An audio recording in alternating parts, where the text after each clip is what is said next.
Hello, everyone, and welcome to the Big Brother 21 Roundtable podcast. It's our first week of the season. This is the podcast where we break down everything from the feeds. I'm your host, Taran Armstrong, and with me today is Melissa. How you doing, Melissa?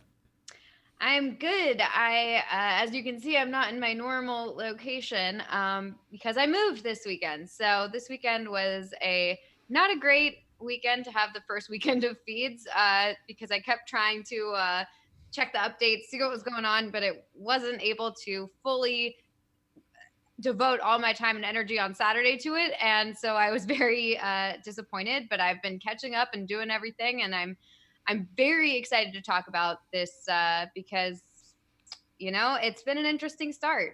That's for sure. Interesting is a good word for it. Also joining us tonight is, of course, Brent. How you doing, Brent?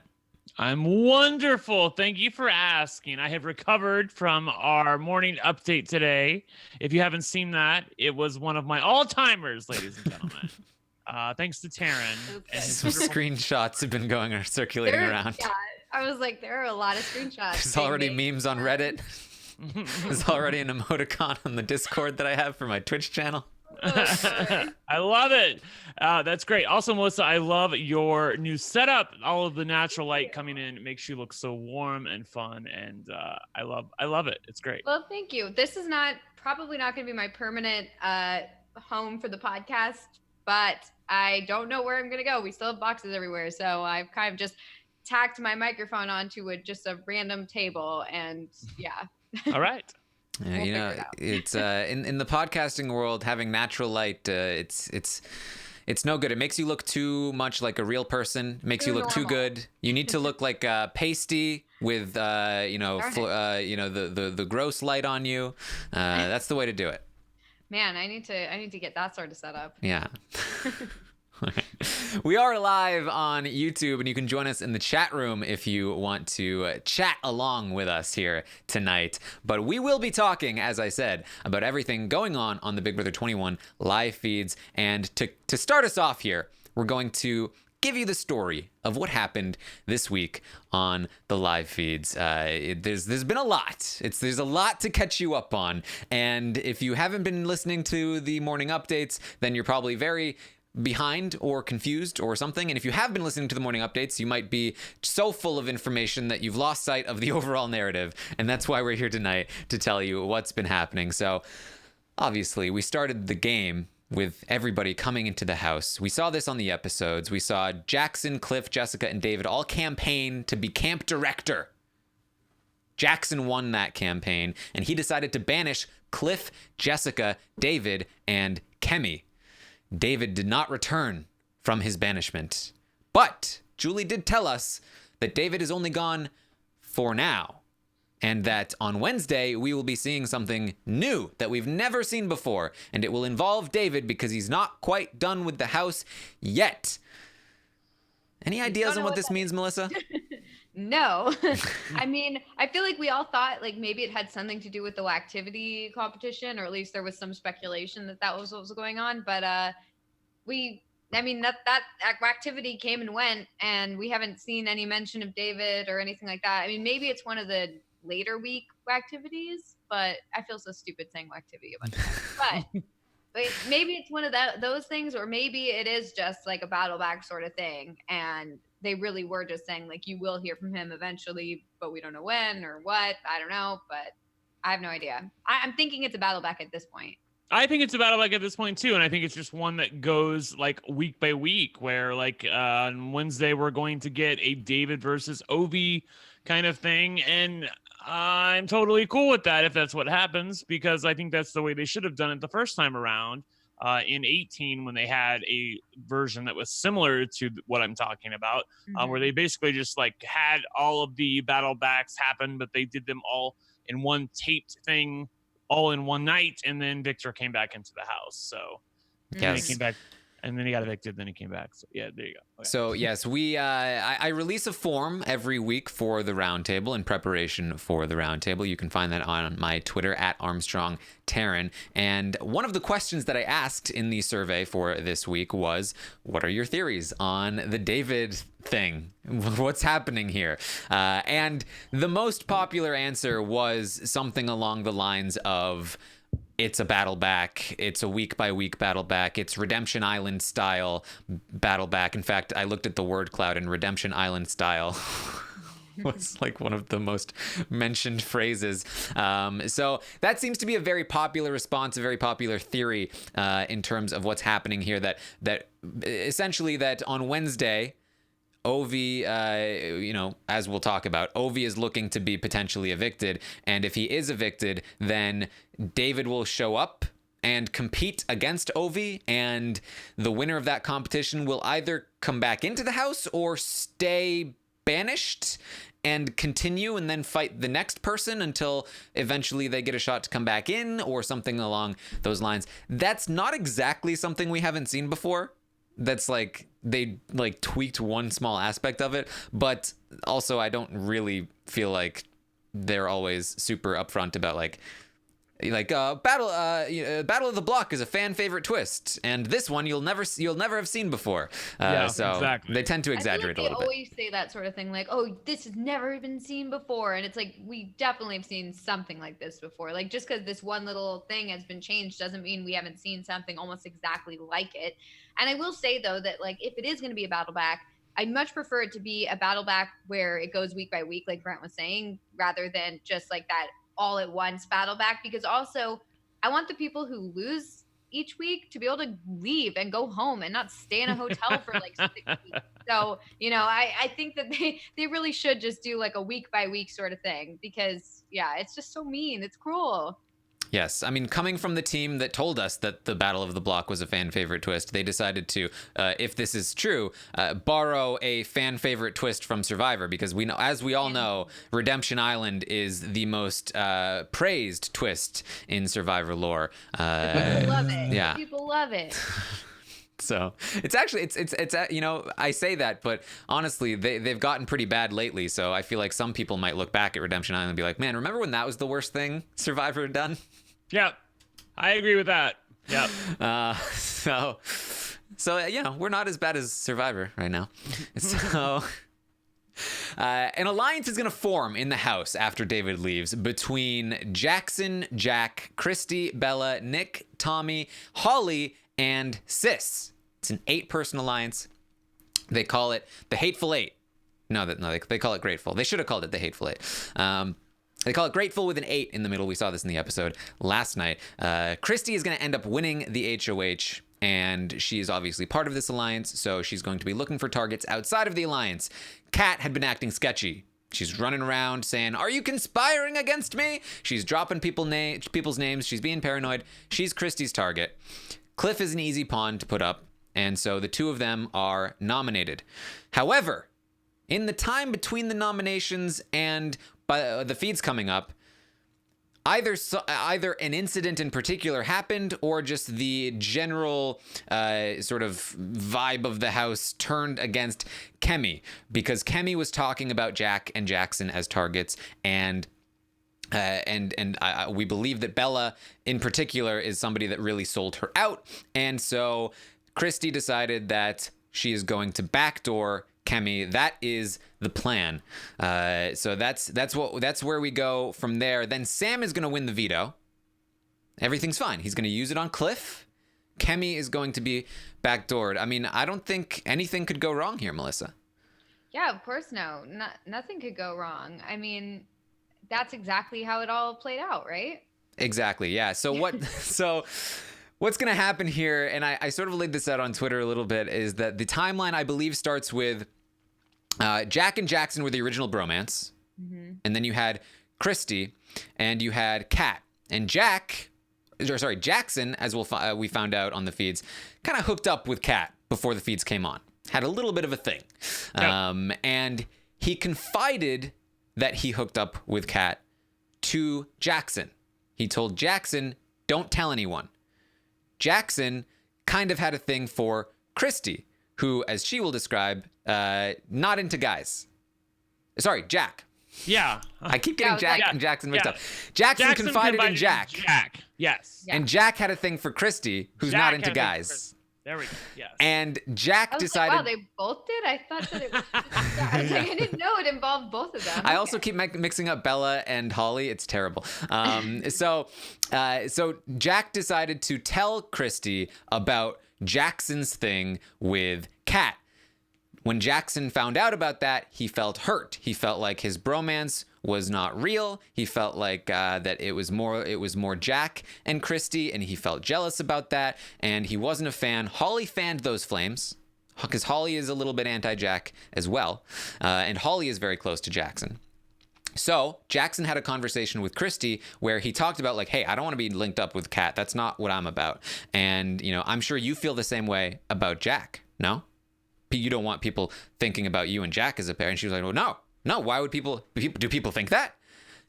And that really got in her head. Christy, as we'll find out, is almost as paranoid as Kat. She's just like in control right now. I feel like the Christy HOH is similar to what we'd get in a Kat HOH, only maybe even worse.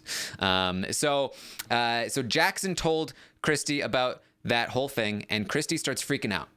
I don't know. I'm not linked up with Jack. No. We're not a duo. He doesn't tell me what to do. Just because he wants Kemi out doesn't mean that that's what I'm doing. And so she starts to doubt the plan to put up Kemi in the first place. But Jack does manage to get her back on board. He says, no, Kemi has to go. And so she's okay. But it's in her head. She doesn't want to do it.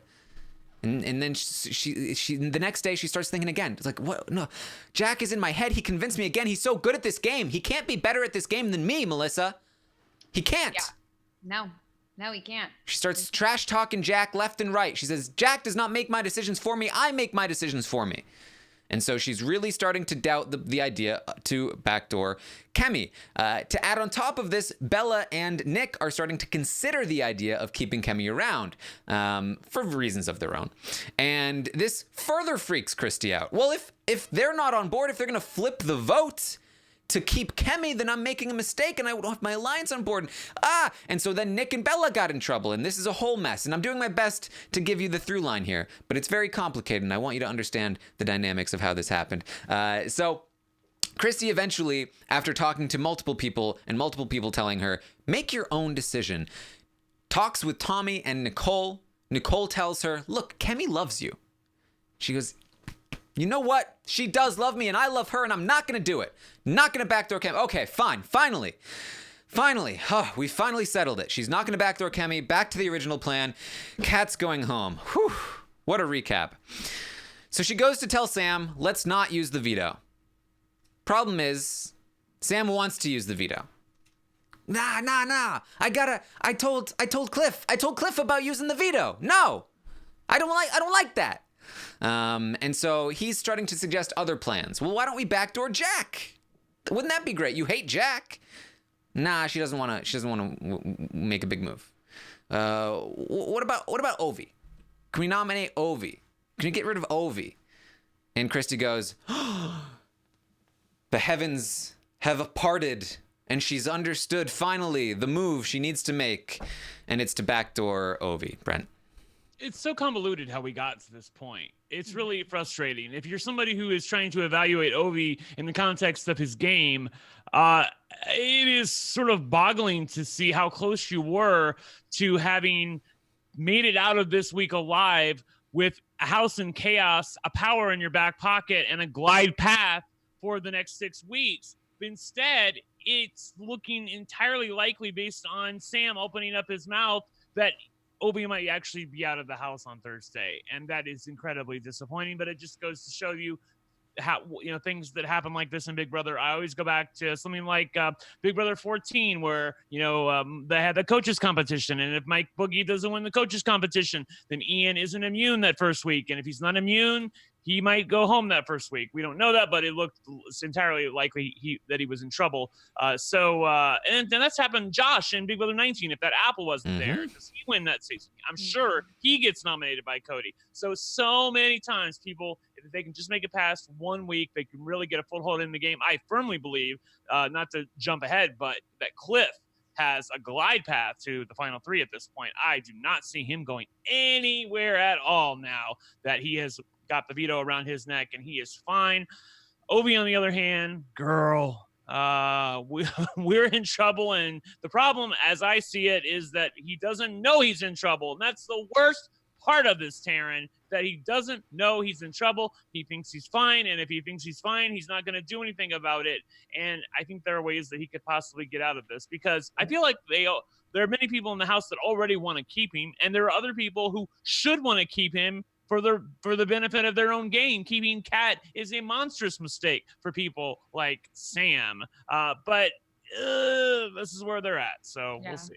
I mean, if you had told me like night 1 that Ovi was going to be probably going home this week or likely going home this week, I would have been like, no way. I loved him preseason.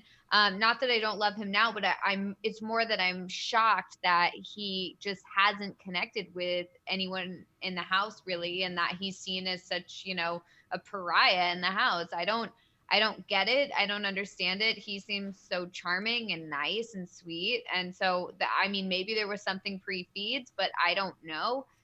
It just seems so odd. And I do think that he still has a chance to stay. I don't think he's dead in the water at all, because everything, it could change in just a second. I mean, you guys have mentioned it before in the morning updates, but if Kat were to at all insinuate to anyone that there's some sort of girls' alliance brewing, I could absolutely see all the guys being like, whoa. If there's some sort of girls' alliance, why are we taking out a guy? Even if it is Ovi. And especially because Ovi is going to all the guys, or at least Jack, and is saying, I'm with you. I'll do whatever you want. Like, you're my buddy, like I've got you. I want you to win this. And I feel like he said that to multiple people at this point, multiple guys. So I could see a situation where it all flips in a second. But as of right now, it's kind of sad to see.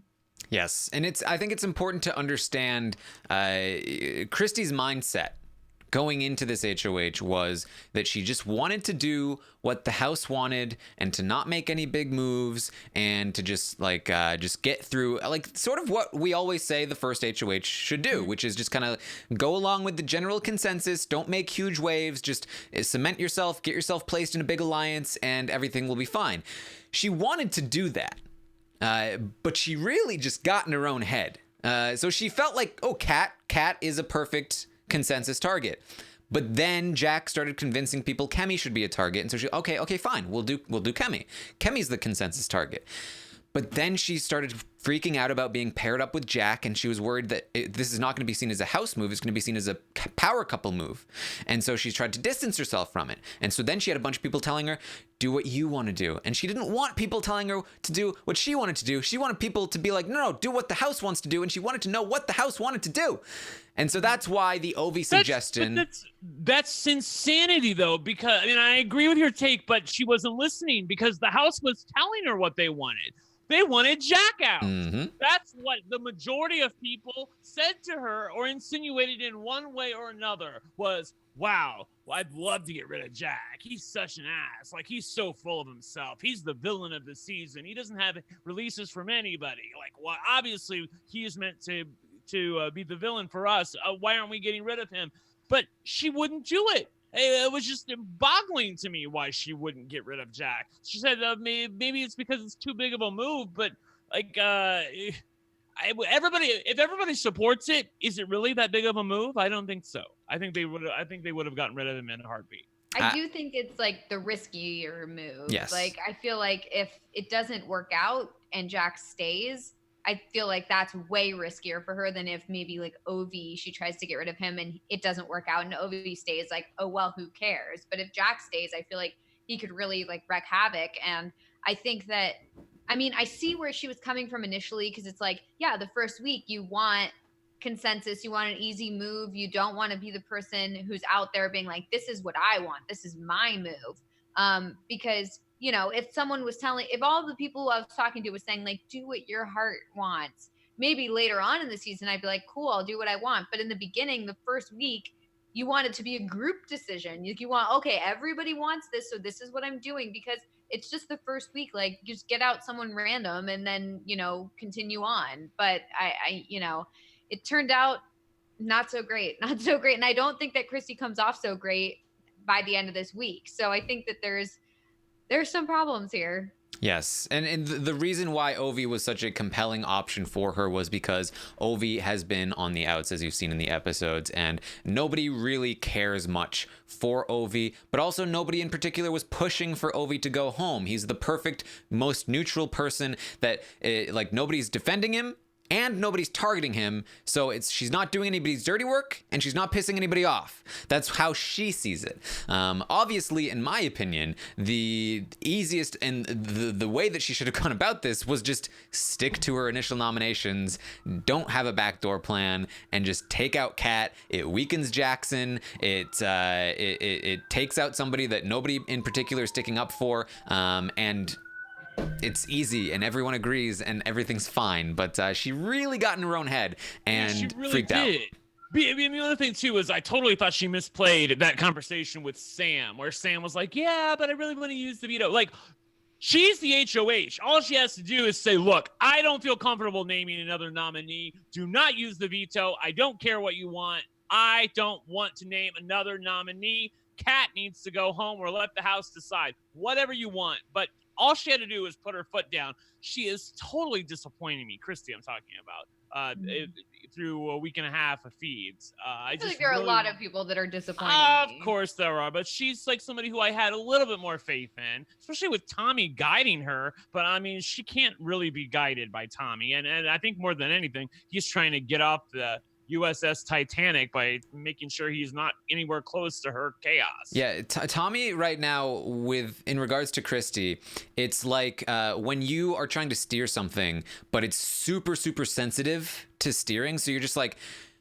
just trying to not touch it, because if you touch it, it'll like spin out of control, and then every once in a while you just need to kind of be like, just kind of nudge it over just a little bit so it doesn't go crazy and hope that it still continues to guide down. That's what he's like, mostly hands off, and then occasionally giving like a tiny little push here, because he knows if he pushes too hard, the whole thing will crash. And he's doing his best. Yeah. So, of course, Sam is going to use the veto on Cliff. Ovi is going to be replaced on the block, and he's going to be very shocked, very sad. He did win this whacktacular power, but it is not going to help him and will likely go out of the house with him. And the house is pretending right now that they're going to keep him around, but in actuality, they are all voting for him to leave.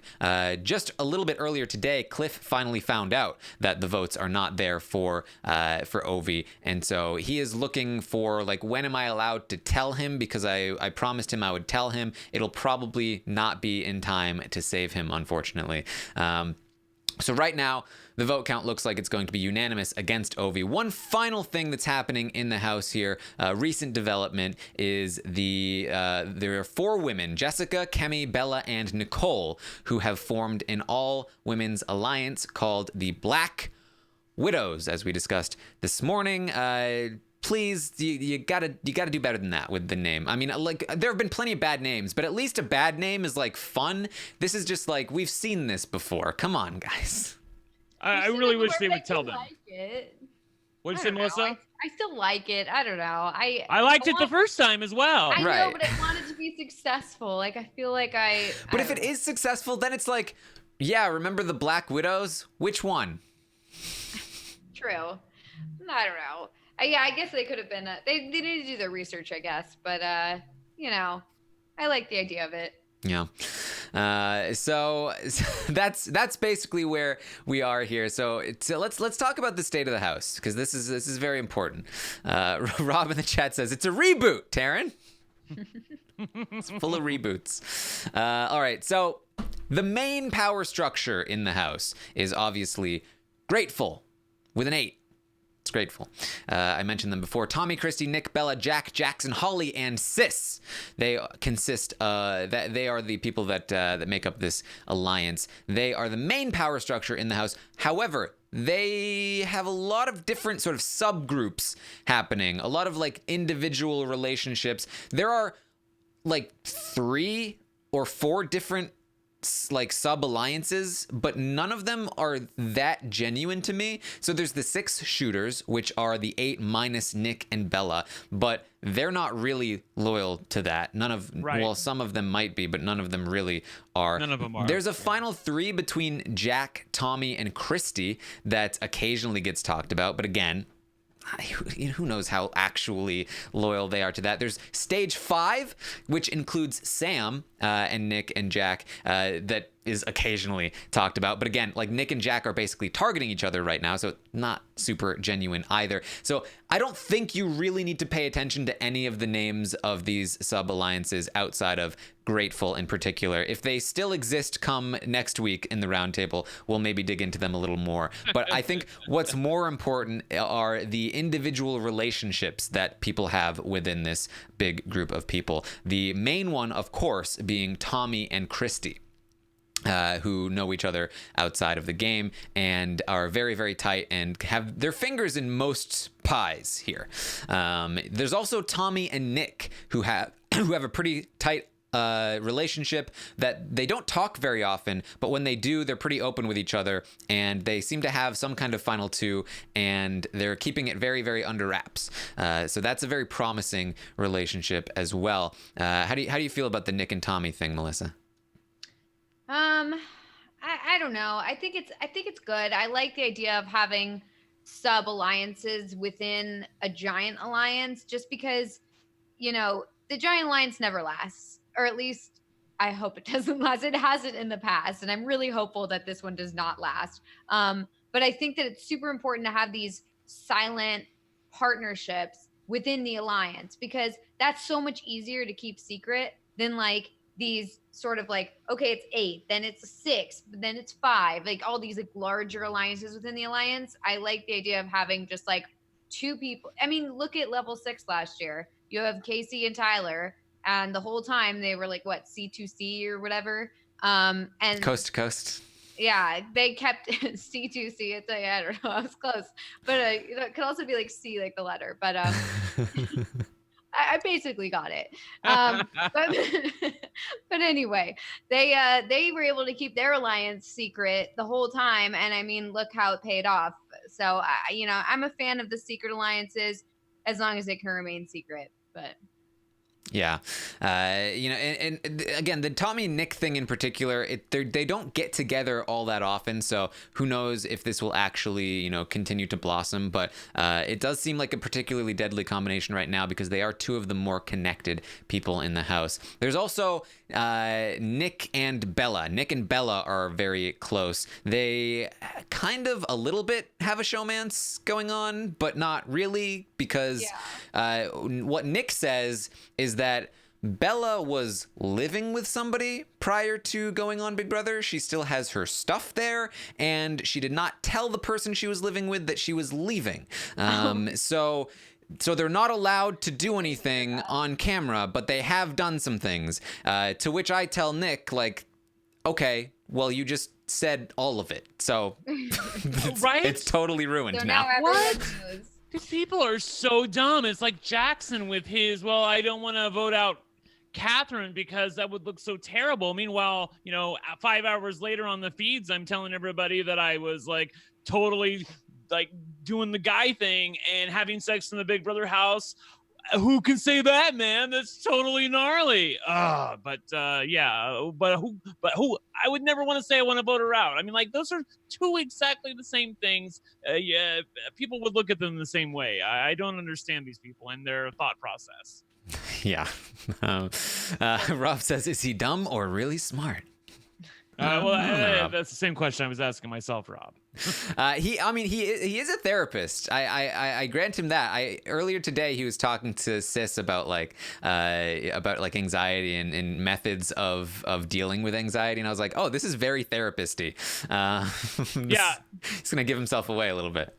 Yeah, I heard that as well. I will say that of all the people in the house, and I thought it was going to be Jack or Jackson, but Nick is the guy more than anybody who's thinking with the wrong head. He is such a horn dog, and I really feel like it's hindering his game to the point where I don't view him as seriously as I probably should, because I don't think he's necessarily in there, at least currently, for the right reasons. But then again, it's early in the season, so we'll see. Yeah, so he and Bella are very close. They have a tight bond within this group of 8. In fact, they are, as I mentioned, excluded from one of the side groups, the 6 shooters. So they are seen as a very tight pair, and some people, Christy in particular, say that Nick is blinded by female anatomy, and that's her read on Nick. She also thinks he's a professional poker player, though. So. Oh yeah, that's right. I forgot about that.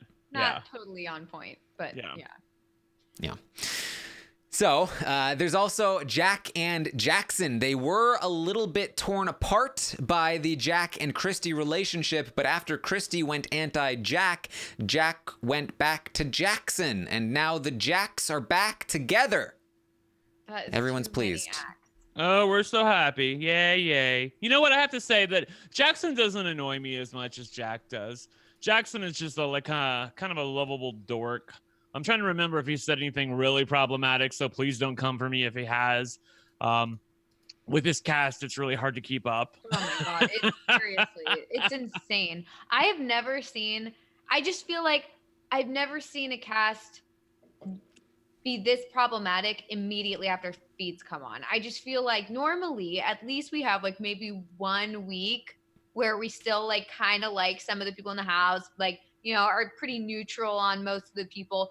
But this is like the fastest it's ever devolved into like, oh, I hate most of these people. And like, I'm very surprised because I feel like even for Big Brother 19, which like I absolutely beyond hated more than anything like ever, I still liked most of the people for at least the first week. And now I feel like I just get so frustrated every time I hear about stuff that's going on in the house and the way that certain people are being treated. And it's not cool. It's like totally not cool. And I just feel like, I'm shocked at the way that people are so oblivious and stupid, and they don't care about like how they look and how they're coming off to everybody else. Like, okay, if you don't feel in your heart that this is wrong, at least know that everyone else is going to be judging you and seeing this. Like, yeah. First of all, I would be like, I would never do any of this stuff that's been going on in the house.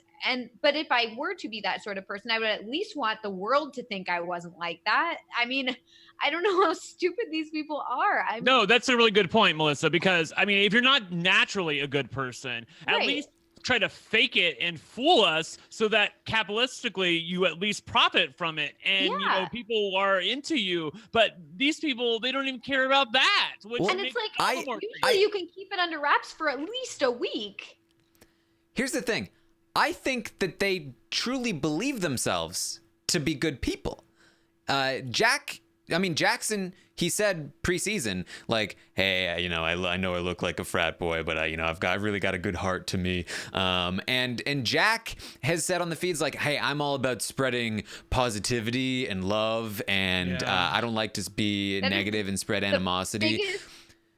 That is just so frustrating. Yeah, they are very unaware of how they're coming off, and they really feel like no, hey, I know I appear to be like a douchebag, but I'm actually a great person. How can you say something like, normally in real life, Jack said, normally in real life, girls who look like Nicole don't get to talk to guys like me. That is fuck off, man. That is the most insulting thing. I would never want to even talk to you. So like, it's like, how dare you? All these things, like all this stuff. The comments about Ovi behind his back, even the girls are commenting about Ovi. You've got Annalise or whatever, sis or whatever, being like saying that she would be fine with it if it was an attractive person. Like, that is the most disgusting thing, and it makes somebody so unbelievably unattractive that for them to say something like that. Jack going into the house, everyone was like, oh boy, look at this guy. Oh man, he's so hot. Look at Aquaman, whatever. I don't think anybody feels that way anymore. Like, he is so unattractive to me right now because like that. He I really mean, not is. that like matters, but like, who cares if I'm attracted to him or not? But I'm just saying that like, if someone has such a gross, dirty, bad black heart, that changes everything. You cannot find a person like that attractive. It's honest. I'm so upset with I'm It's so just upset. there's so many problematic things that people in this cast have said. The Annalise comment about she was talking about Ovi and how he touches her in a way that she didn't think was okay, and then she later related that well, you can't do stuff like that, at least unless you're hot. Then Right, you can that's the thing. Yeah. Is if she had said, "Look, Ovi's been touching me in a way that I feel is inappropriate and I feel uncomfortable." End of story. I would have been like, "Oh my, yes, thank you for saying something like, Ovi's in the wrong here. He should not be touching her that way if she's uncomfortable." But the fact that she was like, "Well, if he was hot, I would be cool with it." That it just shows that it's not about her feeling uncomfortable because she feels like she's violated and she feels like this is her space, whatever. It's just because she doesn't like think he's attractive or something. Yep. It's awful. It's awful. And I will say that like I don't want to get fully into this, but I just do want to. Let's get into it because I want to get into it real quickly. Well, I just want to say that like in the beginning, David was targeted, right? And then Kimmy was targeted. And I was like, everyone was like, this is a race thing. This is a race thing. This is for sure race. Everyone's racist, all that sort of. I was like, whoa. Okay, like maybe, but let's like step back for a second and like look at the full picture. Like, do we really think that it's this, or is it possibly that somehow they got off on the wrong foot? Who knows? But the fact that every single like person of color in the house is like being not like excluded from everything, and then all of it, like, and it was like, well, Bella's a person of color and she's like being included in things.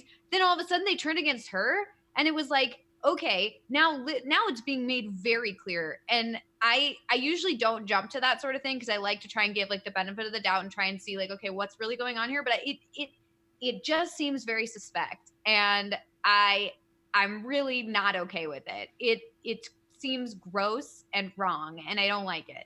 Yeah, I was listening to the podcast from Sunday night with you and Rob Taran, and somebody called in and said something, and I couldn't really tell what they were doing. I think he was congratulating you guys on trying to spread positivity, and he doesn't like when people assign labels like that, like on social media. And I agree that people on social media can be toxic sometimes. However, it didn't seem like he was necessarily applauding you guys for the right reasons that I wanted to applaud you for. Like, I wanted to applaud you for the fact that on your live feed update, you at least made mention of the fact that, hey, I'm willing to give everybody the benefit of the doubt. But when David goes out first, then you have your sights set on Kemi, and Jessica and Obi are next on your hit list. And then, oh, by the way, let's get rid of Bella. Like, what do all these people have in common? Obviously, they're non-Caucasian house guests. They're people of color.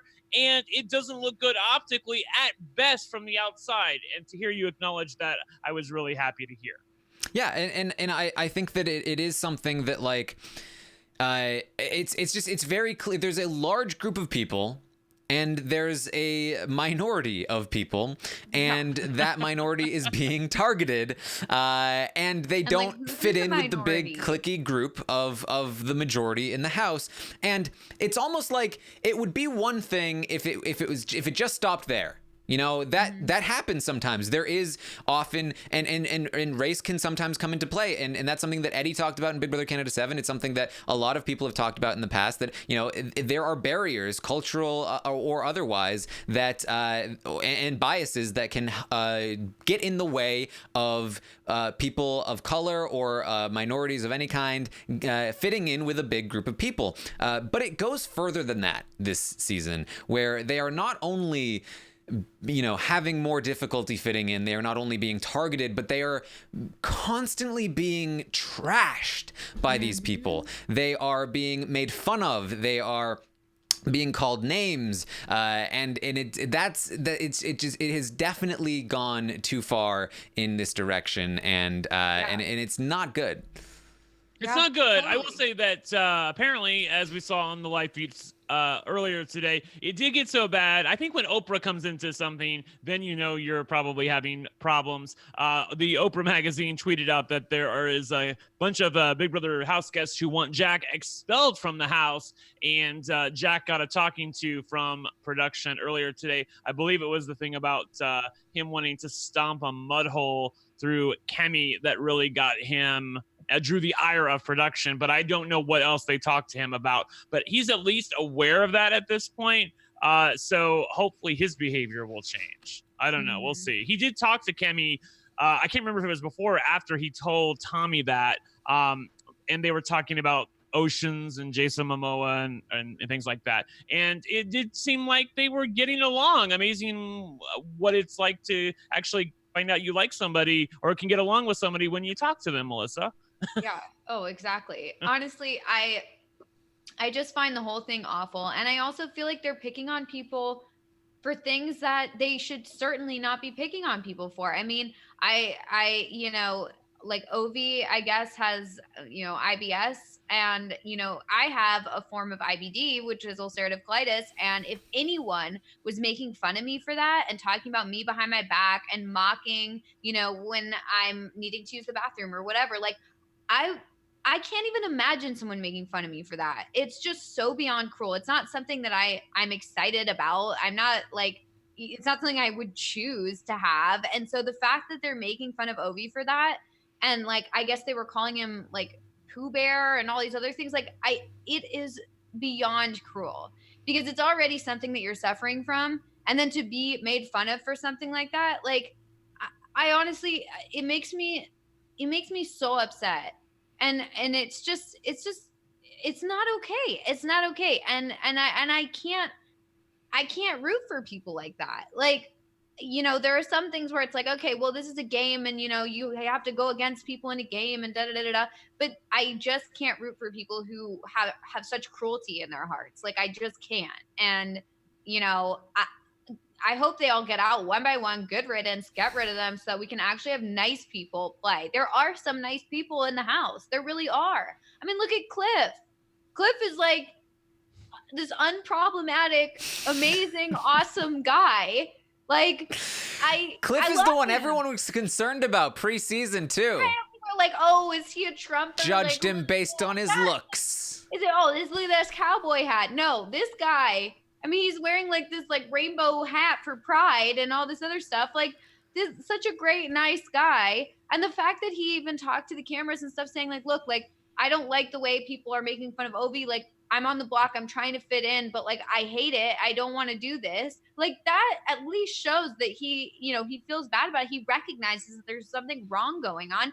And that's the thing is like, I understand to an extent, obviously, like if I was in the house, like I would hope and I would assume I would stand up to these people and say like, hey guys, like let's cut it out. But I understand like Cliff's on the block. He's the old guy. Usually the old guy goes home first. Like he had to just like, hang out with people and get to know them and make them feel comfortable with him. So I get it. But, it's frustrating that is the way that people have to, fit in this house is to just like pick a target who's by themselves and just make them feel awful, just make them feel bad about themselves. Like I hate it. I'm not a fan. Yes, and I know that there is a contingent of fans out there that are used to sort of knee-jerk reactions to like with the word bullying, where people are playing the game and they get called bullies within the house, outside of the house, so on and so forth.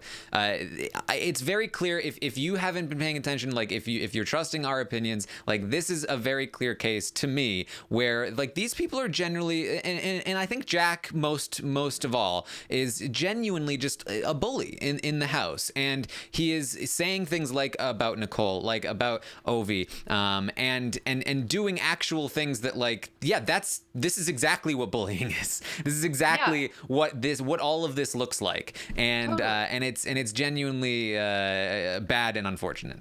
Yeah, exactly. No, I totally agree. I think that a lot of situations in this game in particular have people jumping to, oh, they're bullying, this is bullying. I mean, remember in Big Brother Celebrity last season where it was like, I guess it was like Lolo and Natalie like Everybody was bullying everybody that season. Yeah, it was like everyone's bullying, and it really wasn't bullying. And we were like, this is not bullying. This is not it. But Big Brother 19 with Paul and his like little minions like running after Cody and Jess and like just berating them in the backyard. That is bullying there. And I feel like this is bullying too. And this is not a situation where we're like, using the bully word. I just feel like it gets thrown around really loosely now. And I don't think that's this. This is bullying. Like this is, trash talking people behind their back. And also just because you're not doing something to them in front doesn't mean it's not bad. Like just because you're talking with your friends or whatever, like it's still unbelievably cruel and hurtful. Like, when Ovi leaves the room and Jack turns around and goes, douche.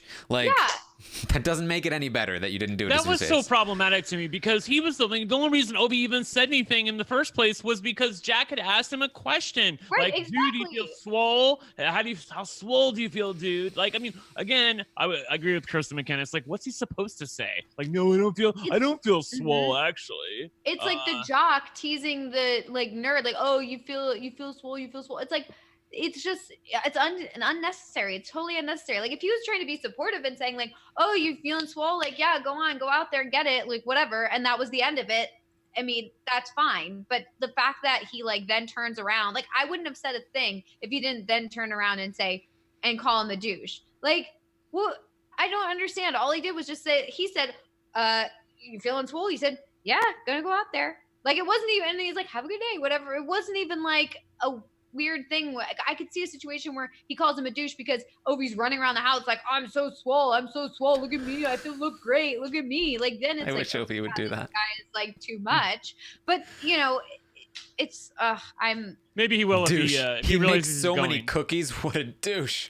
Yeah. It's hard to watch and not be able to do anything about it. Like right. I just want to like go and be friends with Ovi and tell him like screw these people, they suck. Like but he's on my screen. I love him. The people don't feel that way. Like it makes me so. This is one of the hardest parts of watching Big Brother is sitting on the sidelines and not being able to help people. Like I just feel like I want to help and I can't, and I just have to watch like cruelty happen. Like it's similar to when they're playing a game, when they're playing the game and it's like they don't know the move to make and you're like, it's right there in front of you. But that's not as bad as this. That's not like, it's like there's a difference between watching a move being made and you're like, no, do a different move. And this one where you're like, this poor person is just getting like so badly hurt and you want to help them. And I mean, there's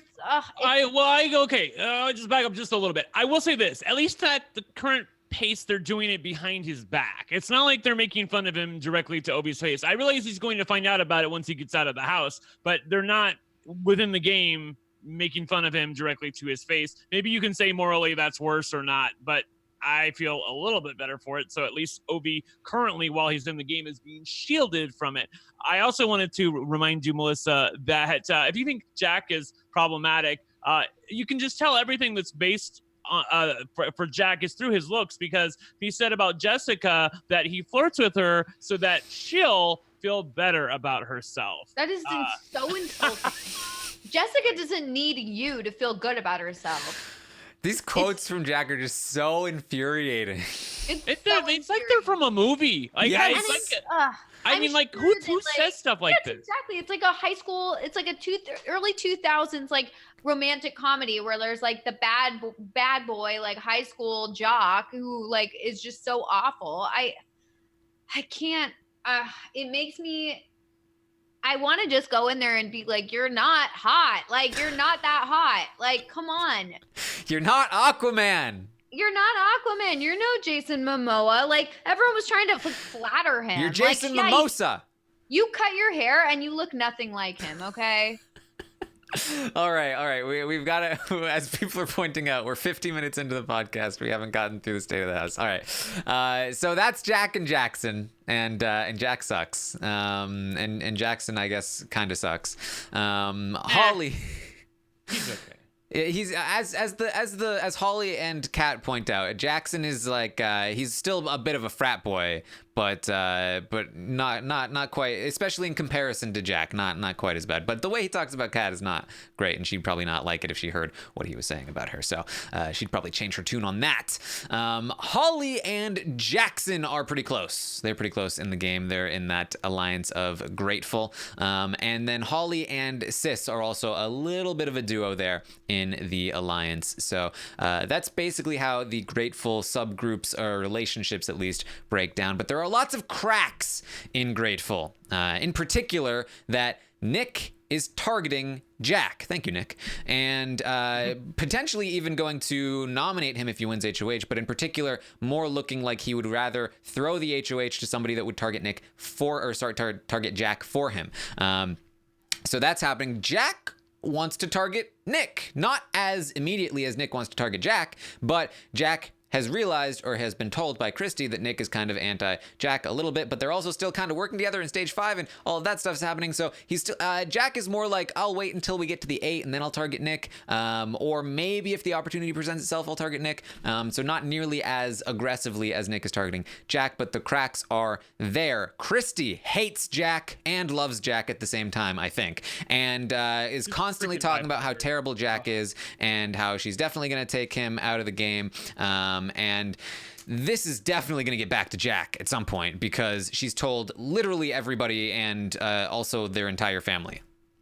It's crazy to me that he doesn't really understand the full extent of how she feels about him because she's told so many people. I mean, if I was wanting to throw Christy under the bus after the next HOH competition, I mean, you have all the ammunition that you need, and she has told everybody who will listen how she feels about Jack. So I don't understand what she's doing. Again, her relationship with Tommy may not be enough to save her. I don't think she's playing very well at all. Yeah. Bella is also a bit on the outs in this group. Again, unsurprisingly. Not really close to anyone in the group in particular. She was close to Christy, but Christy soured on that relationship. And so she's really just close to Nick. And Tommy loves Bella, but again, Tommy, he keeps his distance. He's still kind of playing the field. I think Tommy would love to work with Bella, but if he needs to, if she's fallen away, then he's gonna let her fall. So I don't think she could rely on Tommy, but I do think that Tommy would step in to help her if it didn't cost him anything.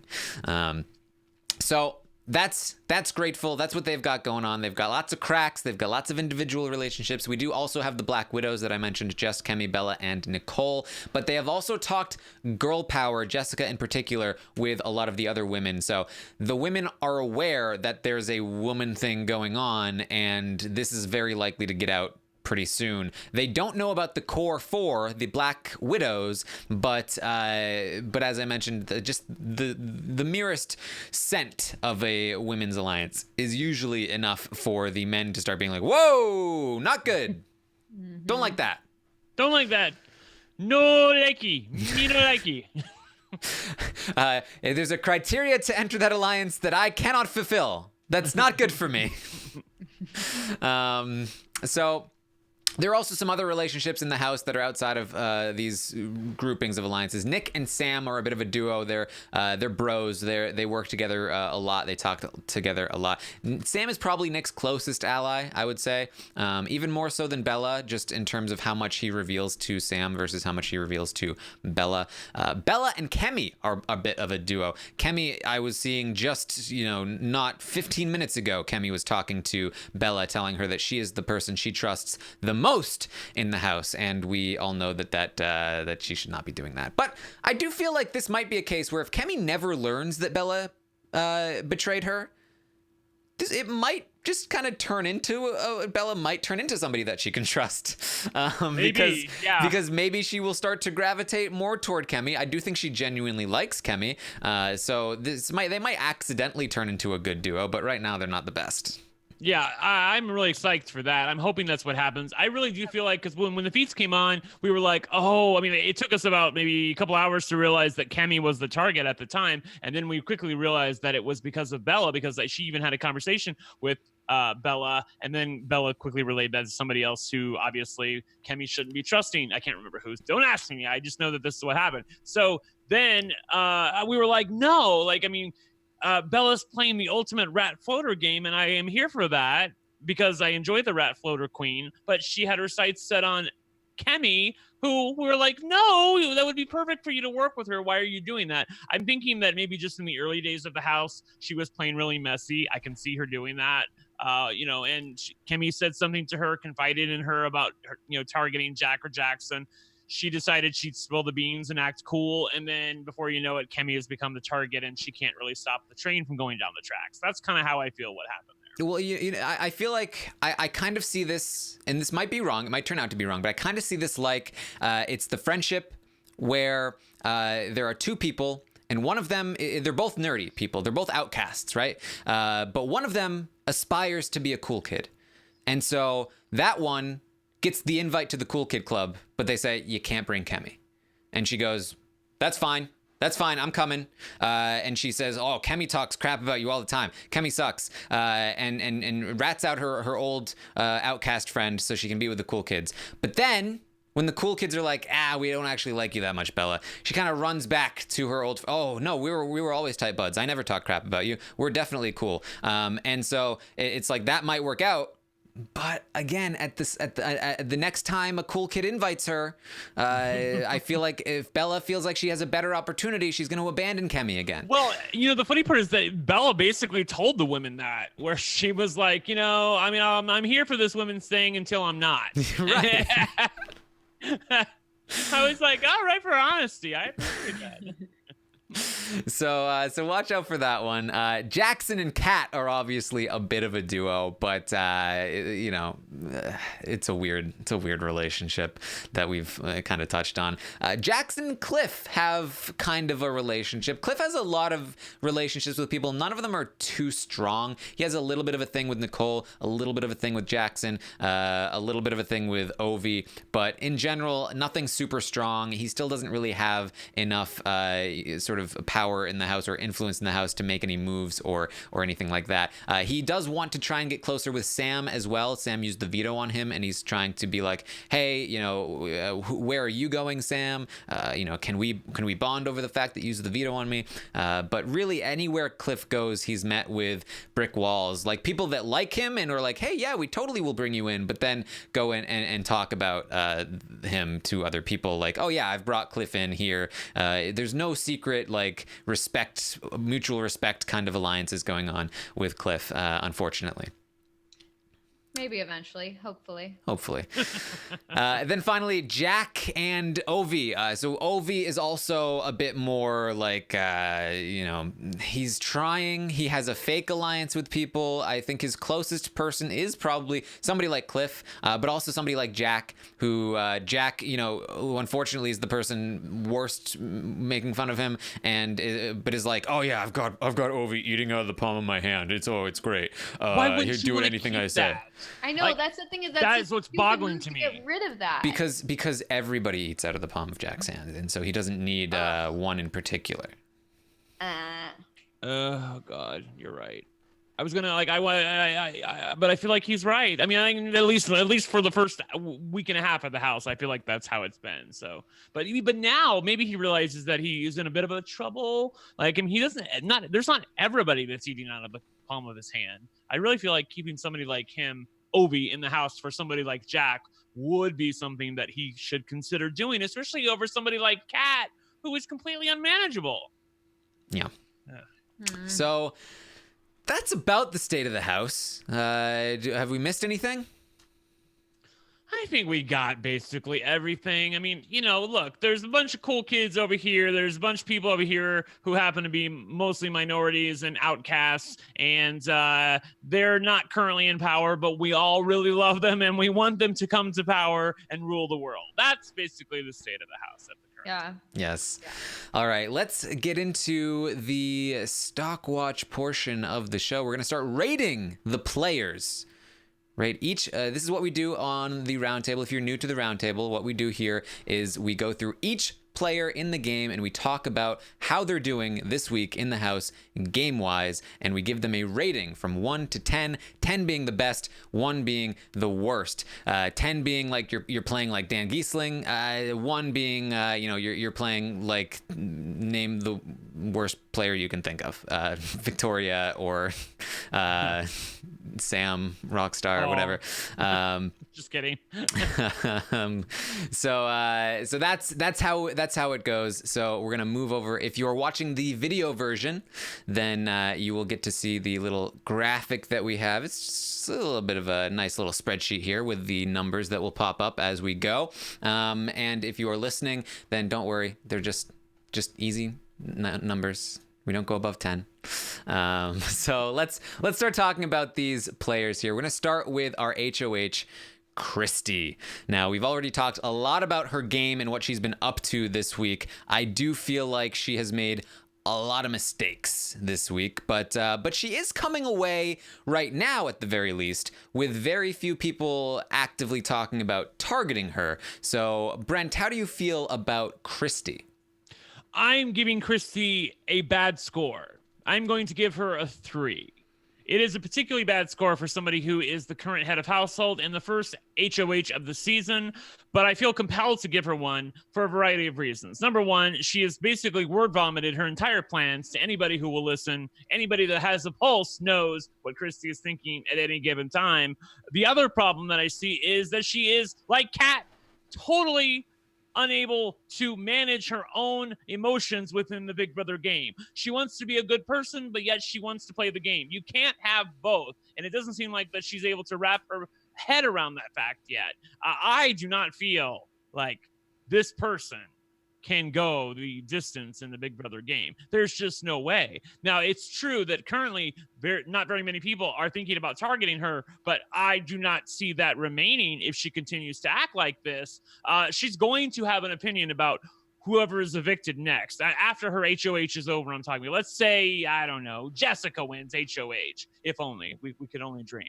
And then Christy's going to have an opinion about who goes that week or not. And she's going to get her into her emotions about that. She's going to need to learn to center herself, get her energy right, and be one with the universe in order to have a chance to win this game. Otherwise, I don't see it happening. So it's a 3. All right, Melissa, what do you think? Yeah, I'd give her a 4 because I do feel like she's gotten in with certain people and she's, I think she's good socially. I think the problem is, and like Brent said, she talks a lot and she's talked a lot of bad stuff about maybe almost everyone in the house. Allies. She's talked about her own allies. Exactly. And a lot of allies. So like the second that gets out, if it ever gets out, she's in trouble. So I could see that going poorly for her. And I feel like, especially like you shouldn't be talking to certain people. Like if you've picked your allies, then like, don't talk crap about them to other people. Like, even if, I don't know. So I do think she's very emotional. And I feel like her mind, she's gone like this way, that way, we're going with this person, that person. And it's just flip flop so much that I just feel like it wasn't a strong HOH for her. So that's why I'm giving her a 4.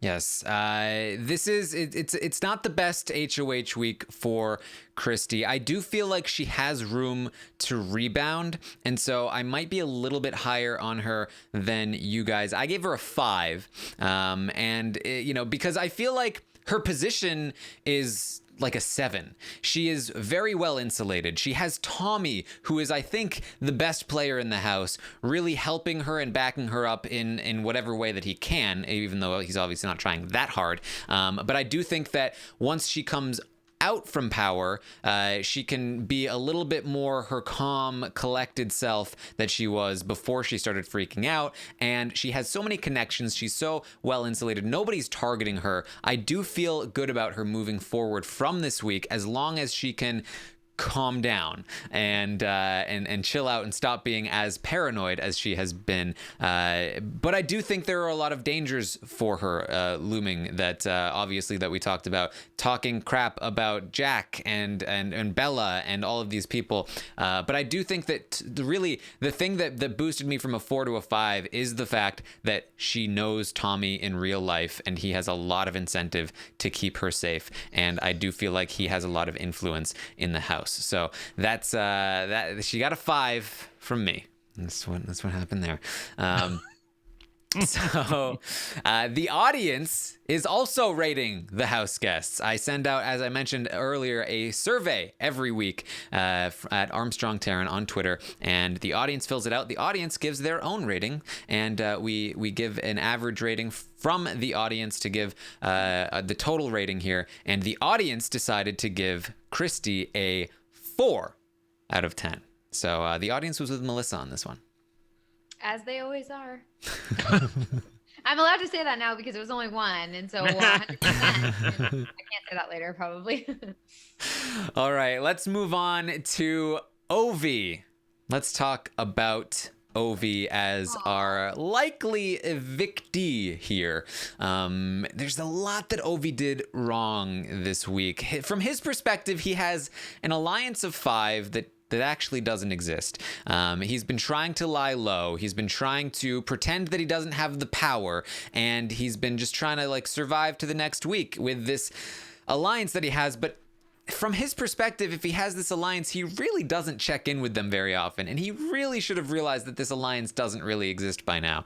And he ends up getting put up on the block. He's backdoored. His power is useless, and his campaigning has also been kind of ineffective here. He hasn't quite realized yet that he's not staying, and he is it really looks like he might not even find out until it's too late for him to make any kind of dramatic move. I do feel like there is some room for him to survive this week, but it's really hard to see happen here. And so I have to give him a really low rating here because it's been a very, very bad week for Ovi. And I think that he has a ton of upside if he survives or comes back in. But for right now, I gave Ovi a 2. I'm down at a 2 for Ovi. I do not feel good about it. Melissa, what do you think? Yeah, I gave Ovi a 2 too because for all the reasons you said, it's possible he stays, and if he stays, who knows? He could do really well and go really far. I don't know.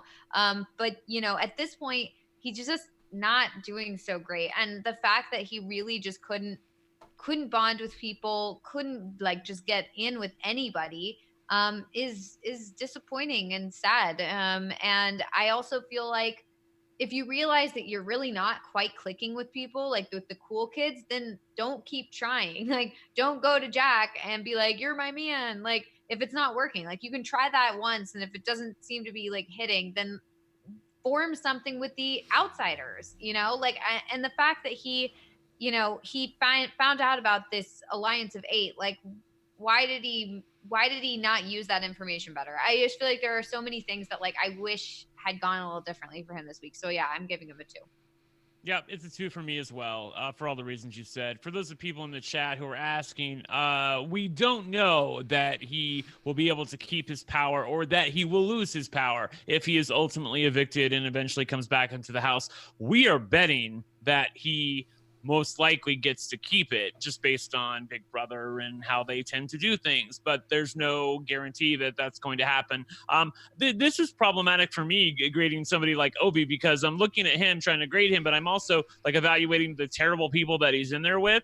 And it's like you look at somebody like Jessica or Kemi and you're trying to grade them, but are they playing badly, or is it the people that they're surrounded with, or does that even matter? Like, you're surrounded by who you're surrounded by, and it's your job to play with them. So I don't really know how to evaluate some of these people, but with Ovi, I think it's pretty straightforward, and it's a 2. Yes. So 2s all around from us. The audience, though, just a tad bit higher on Ovi. Maybe some good feelings about Ovi influence this one. Who knows?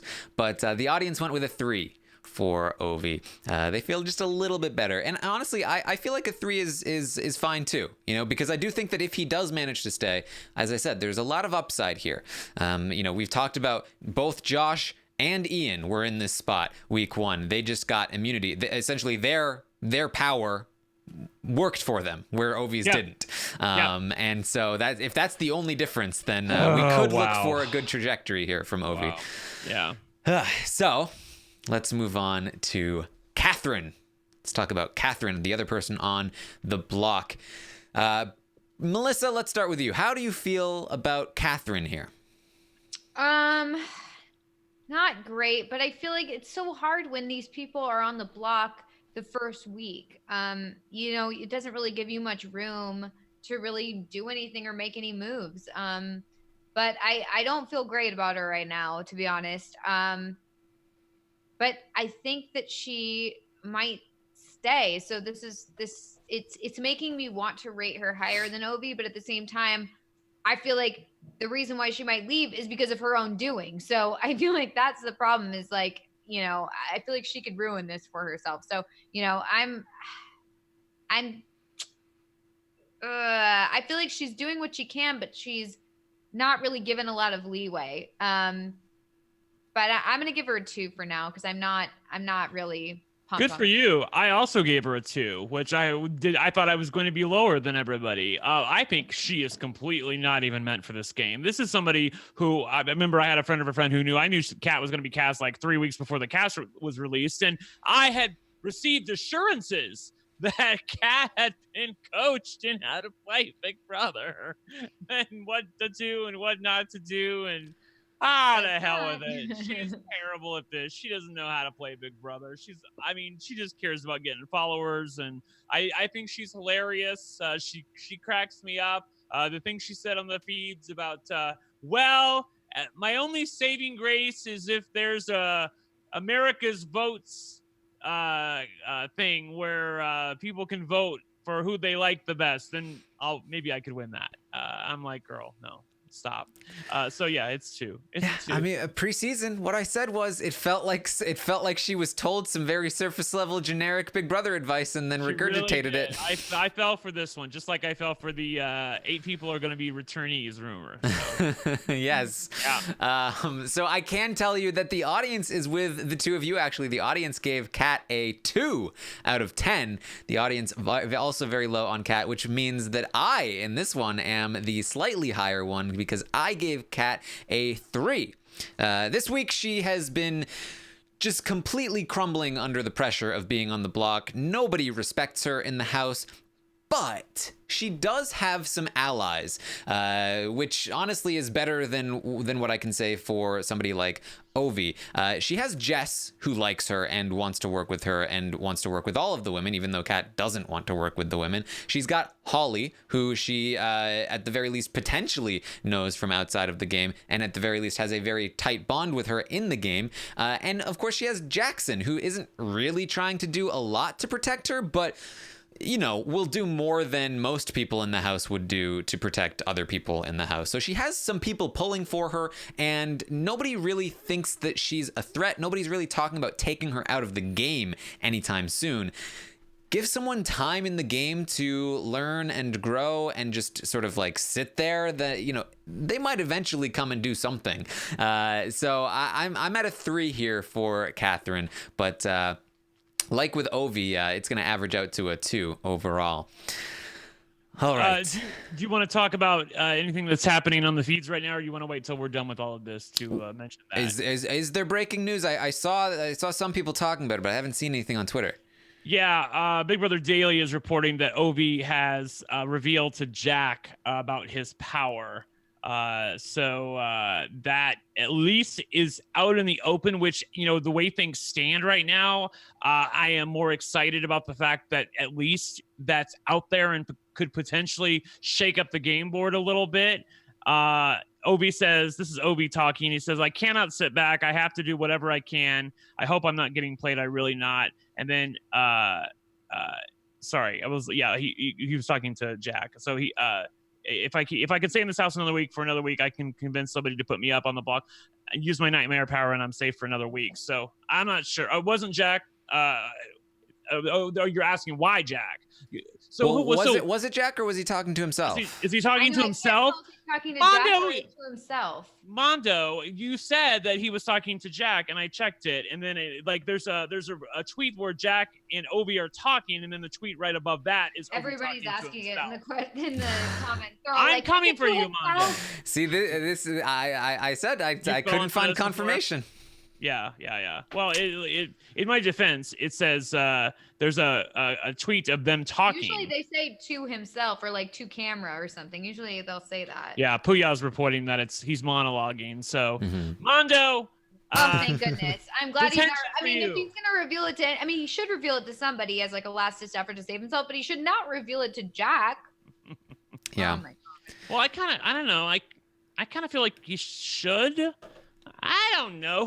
Who's he like? Who does he trust? I mean, his best shot is probably Christy. Or even honestly like Tommy, and then Tommy could maybe convince Christy. I think it has to be one of those two, because I think those two are the only ones really capable of flipping the entire house, and I think it has to be the entire house. So okay, we'll see though. All right, so that's fake news. Never mind. Fake news. All right, let's move on to Jackson.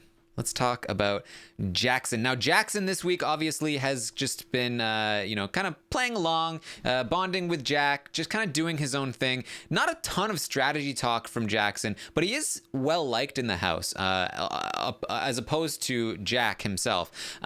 Jackson is tight with Bella. He's got this thing with Kat. Even people like Christy talk about liking Jackson. He is often talked about in context with Jack, but only ever with like, oh, well, we're targeting Jack and maybe we'll put Jackson on the block next to him, but we're always targeting Jack. And so even Nick, who had been talking about targeting Jackson, is now wanting to target Jack. So it's very, very important to know the distinction between those two. I actually felt pretty good about Jackson myself. I feel like he's seen in the house as just like a solid dude. He's not over strategizing. He's he's fitting in with the big group, and nobody really wants to come for him right now. I could see that changing pretty soon, but I actually gave him a 6 out of 10. I do feel pretty good about his position at the moment. What do you think? You're such a softie. But look, I did give him a pretty good score. I gave him a 5, but I couldn't go into the upper echelons just because I couldn't. But I do agree with you. And people on the chat room that are like -100, -50 for Jackson. I mean, yes, he looks like the frat boy, the guy that like made all of our high school lives hell. He looks like that, but he's actually kind of a doofus in the house, at least as far as watching him on the feeds. And as Taran noted, he's seen as pretty solid by most of the other house guests. Look, I don't think somebody who looks like him can ever make it to the end of the Big Brother game, but currently as the way things stand, and let me finish my thought. The way things stand, I think he's positioned relatively well, so that's why I gave him a 5. On the other hand, I just watched 4 like tank guys make it to the end of Big Brother Canada 7, so who knows about what's in store for us this season. Yeah, I would give him a 5 as well.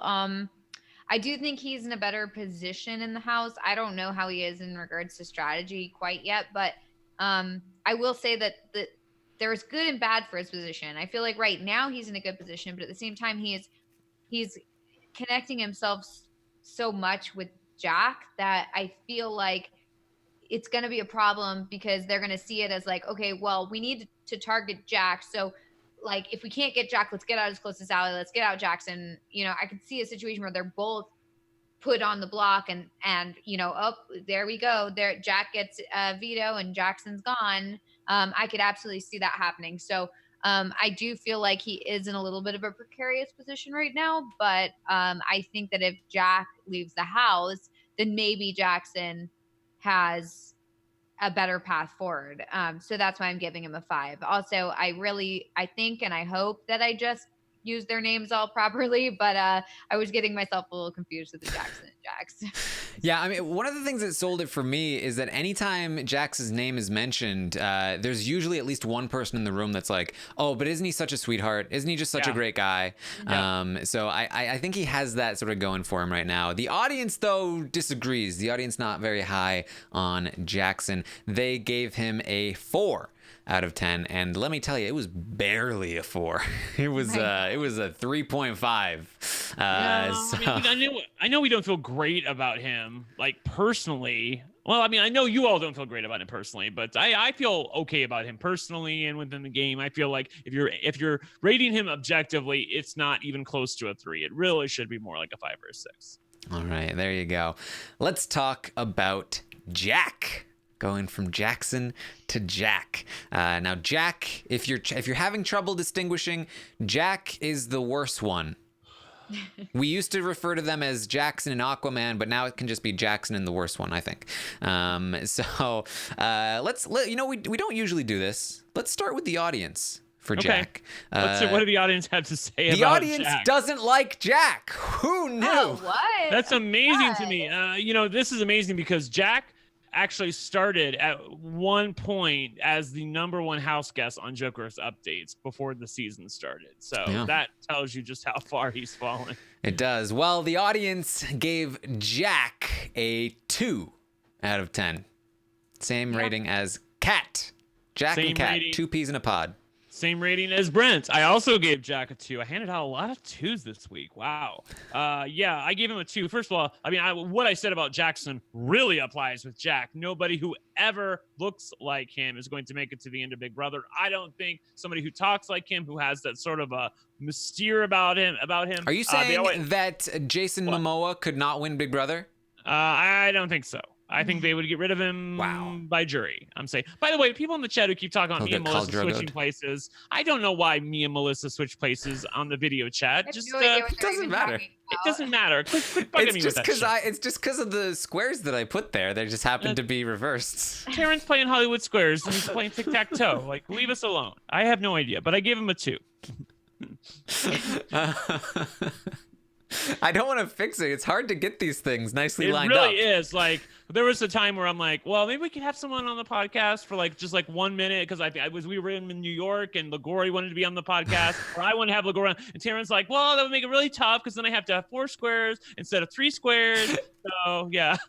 And it's a real deal. You should. Anytime we have to add someone on Rob, because Rob has a bunch of different setups, but even then, it's like, oh man, we gotta figure out how to squeeze this in. Yeah, that was a night where Taran and Matt were literally in the same screen together because Taran didn't want to have to make a new setup.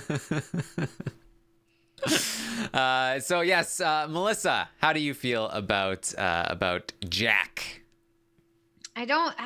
I'm trying to be objective with this because it's I want to give him you can give him an objectively bad score here. I do want to give him a bad score, but I mean how bad? Because I want to give him a 0, but I'm trying to be objective here, and I feel I don't think it's going to be that easy to get rid of him, and that's what I'm afraid of.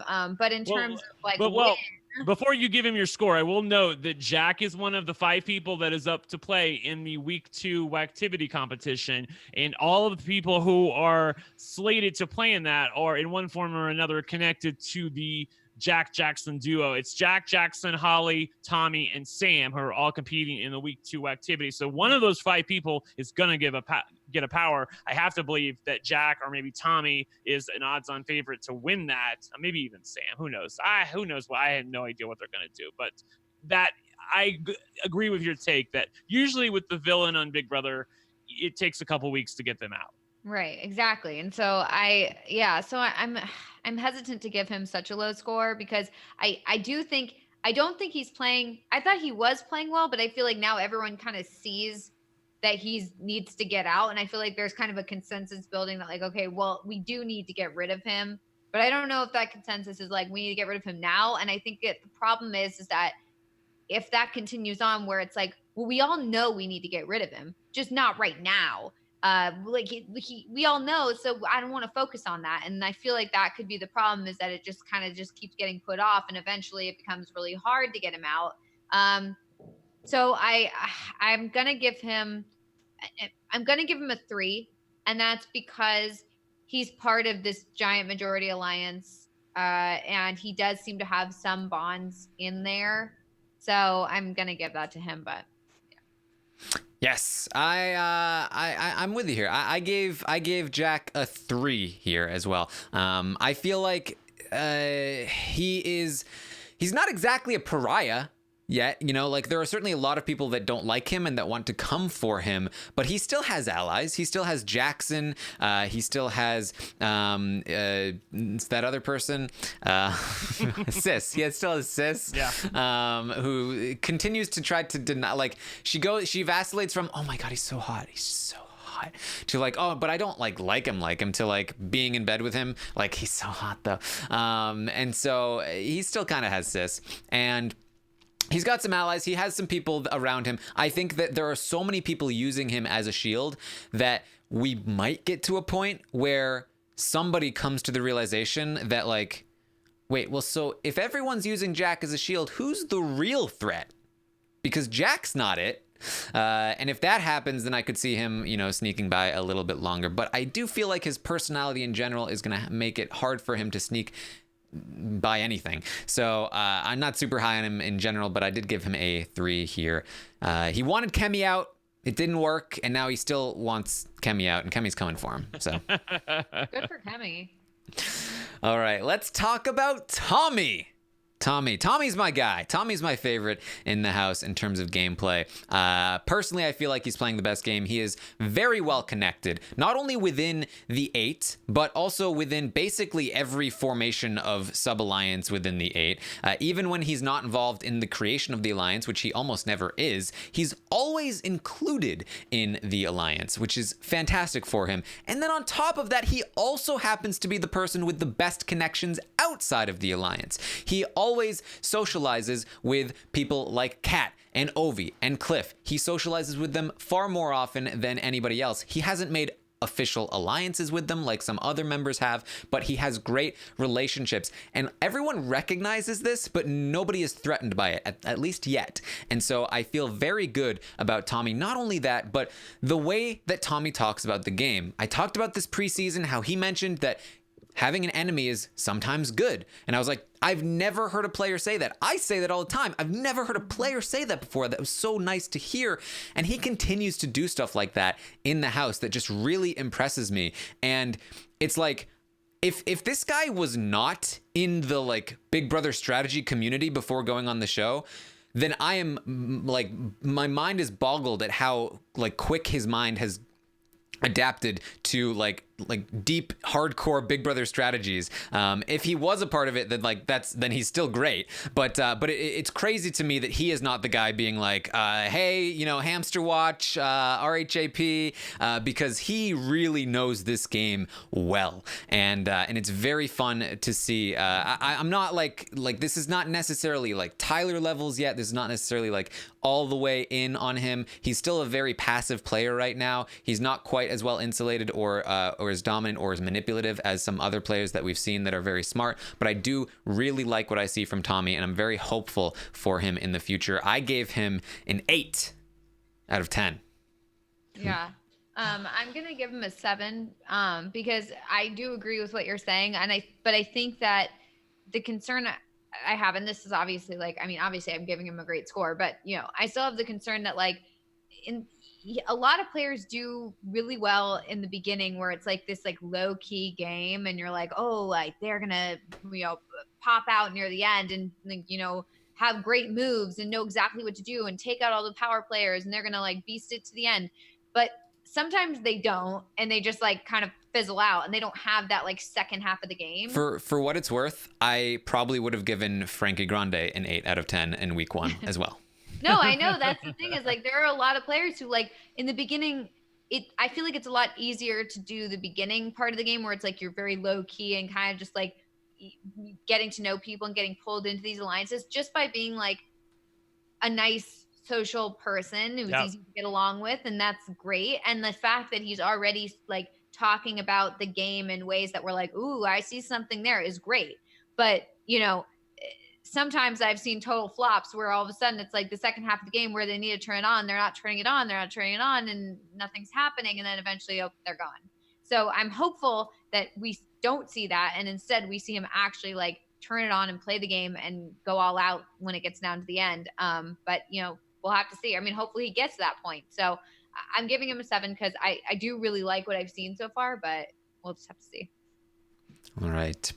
Brent, what do you think? I gave him an 8. I agree with mostly what you said, but the thing that really comes through loud and clear to me is that it really helps so much. Again, being a fan of the show, understanding what the live feeds are, understanding what to expect from Big Brother, all of that comes into play. And the person that he sort of decided to pick a fight with this week is the person who happens to be going home in Ovi, at least at the current time. So I really like what I'm seeing from Tommy. Nobody has a bad word to say about him. I know that some people in the chat are reporting that Kemi said that she doesn't trust Tommy. But on the other hand, like just 24 hours ago, Kemi was talking about people that she would name as nominees if she were HOH, and she had excluded Tommy from that list of people. So she obviously feels somewhat good about him. So I don't know what she had to say, but I think that he's good with almost everybody. So it's an 8. Yeah, and Kemi has bigger fish to fry. Yeah, for real. Than Tommy. Yeah, come on, girl. It's just for this week. We're giving him a score. Next week we can deal with it. Yes. Yes. The audience is with us, Brent. The audience gave Tommy an 8 out of 10. Yeah, I feel like that's pretty accurate. So that's an 8 average overall for Tommy. So let's talk about Annalise, aka Sis. This was like the hardest person to like put, because I especially when I do the survey ratings, like I put them in order alphabetically, and Annalise is either first or like second to last depending on which name I put first, because they mostly call her Sis, but then also some people don't know who Sis refers to because it hasn't really been addressed on the show quite yet. So man, it's annoying. It's Annalise. Annalise, yes. That's who it is. Annalise slash Sis. Annalise.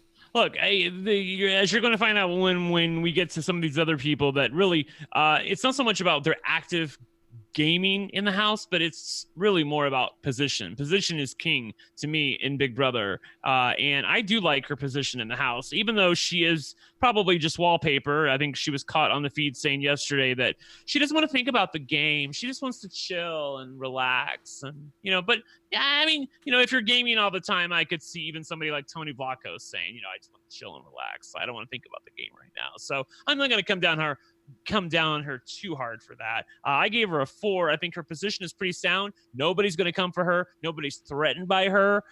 She's a little messy, though, in terms of how she plays the Big Brother game and what she says and who she confides in. That might eventually come back to bite her in the ass. But right now, I don't see anybody coming. Who's coming for Annalise right now? No one's coming for Annalise. And well, Kemi did mention, somebody mentioned nominating her next to Jack, but Jack would be the target. Yeah, I think that would be. So you're really going to tell me you're going to quote unquote waste your week 2 HOH on somebody like Annalise? I don't think that's going to fly. No, just as the pawn next to Jack because she's so enamored by him. Okay. Yeah. All right. Yeah. But I'm with you. I also gave Sis a 4 out of 10. She's position wise, it's fine. Like honestly, I was close to giving her a 5. But if she just showed like just a little bit of sort of strategic sense, if her head was in the game just a little bit more, I would give her that sort of 5 average kind of rating. Really, I thought that I was hoping that Sis would come in and be like Haley but better. And instead she's Haley but worse, which is very unfortunate. Very unfortunate. Yes. Yeah. Melissa, how do you feel? I agree with you guys. Normally I would give her a 5 because she's very average and she's positioned well, but the fact that she doesn't seem to really have that much interest in playing the game, and the fact that I don't see her playing the game well, when it does come to that, I feel like I just don't know if I can give her a 5. So I'm going to give her a 4 as well. Yes, and I do think there's upside here, but right now there's not a lot of promise being shown, and I just don't know if the win equity is there here for Sis. The audience agrees with us. It's going to be straight 4s for Sis this week, so that's gonna be how that goes. Let's talk about Holly. Let's talk about Holly. Holly's an interesting one. I was very low on Holly coming into the game. I did not like what she was giving me, but I've really turned around on her in the house so far.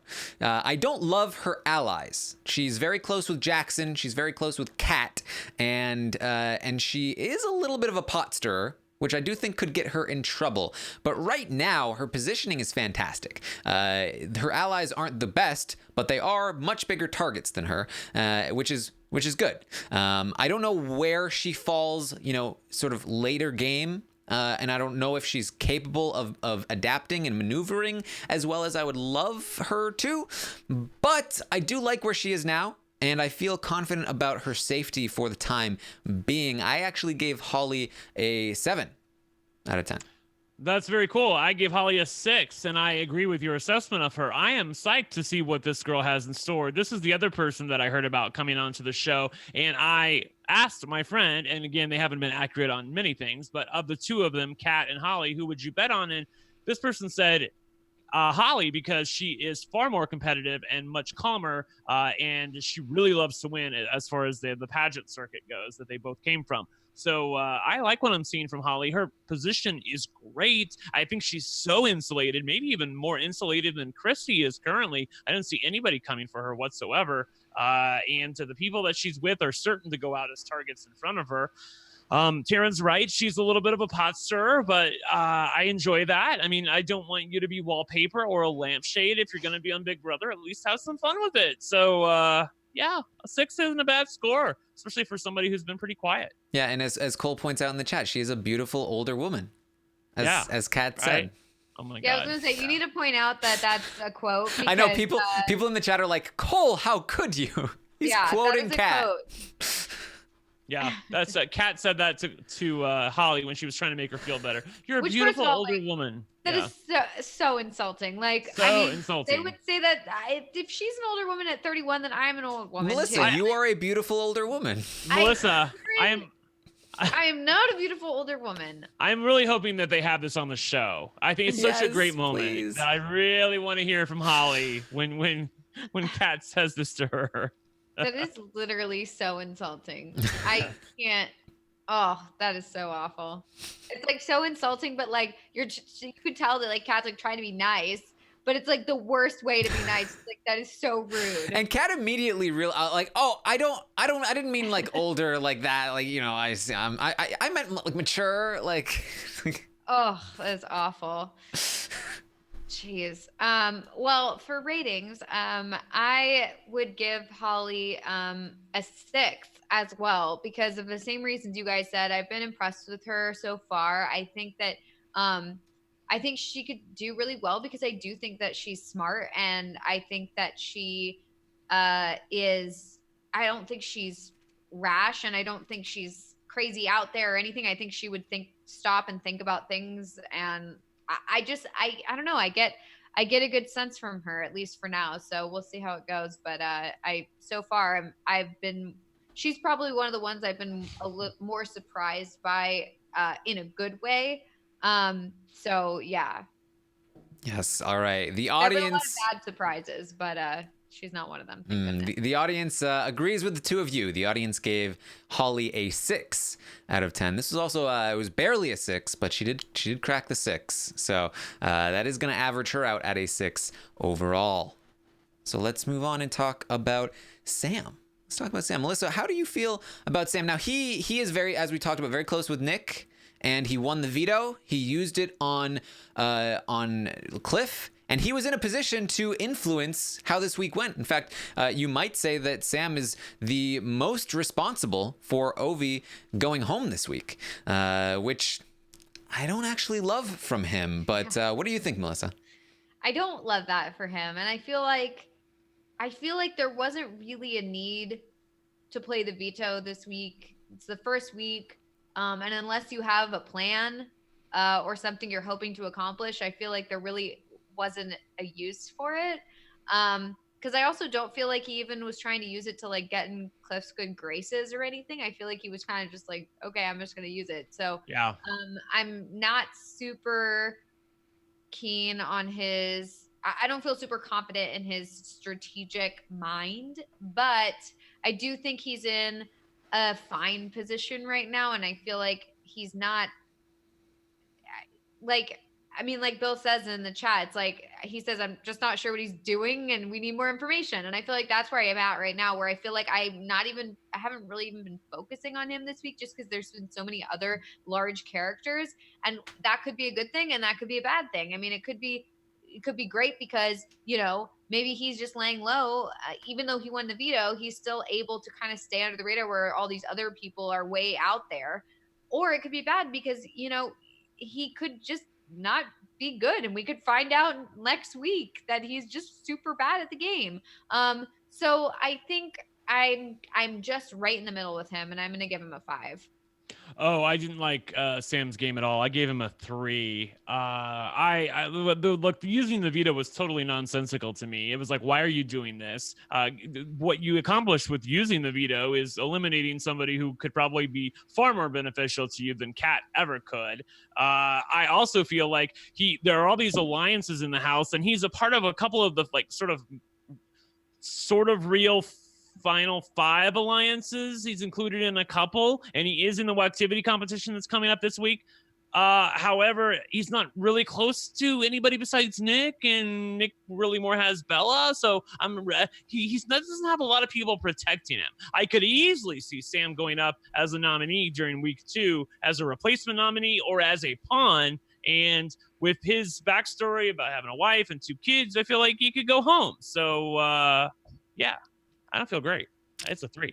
Yeah, Sam's position is all right.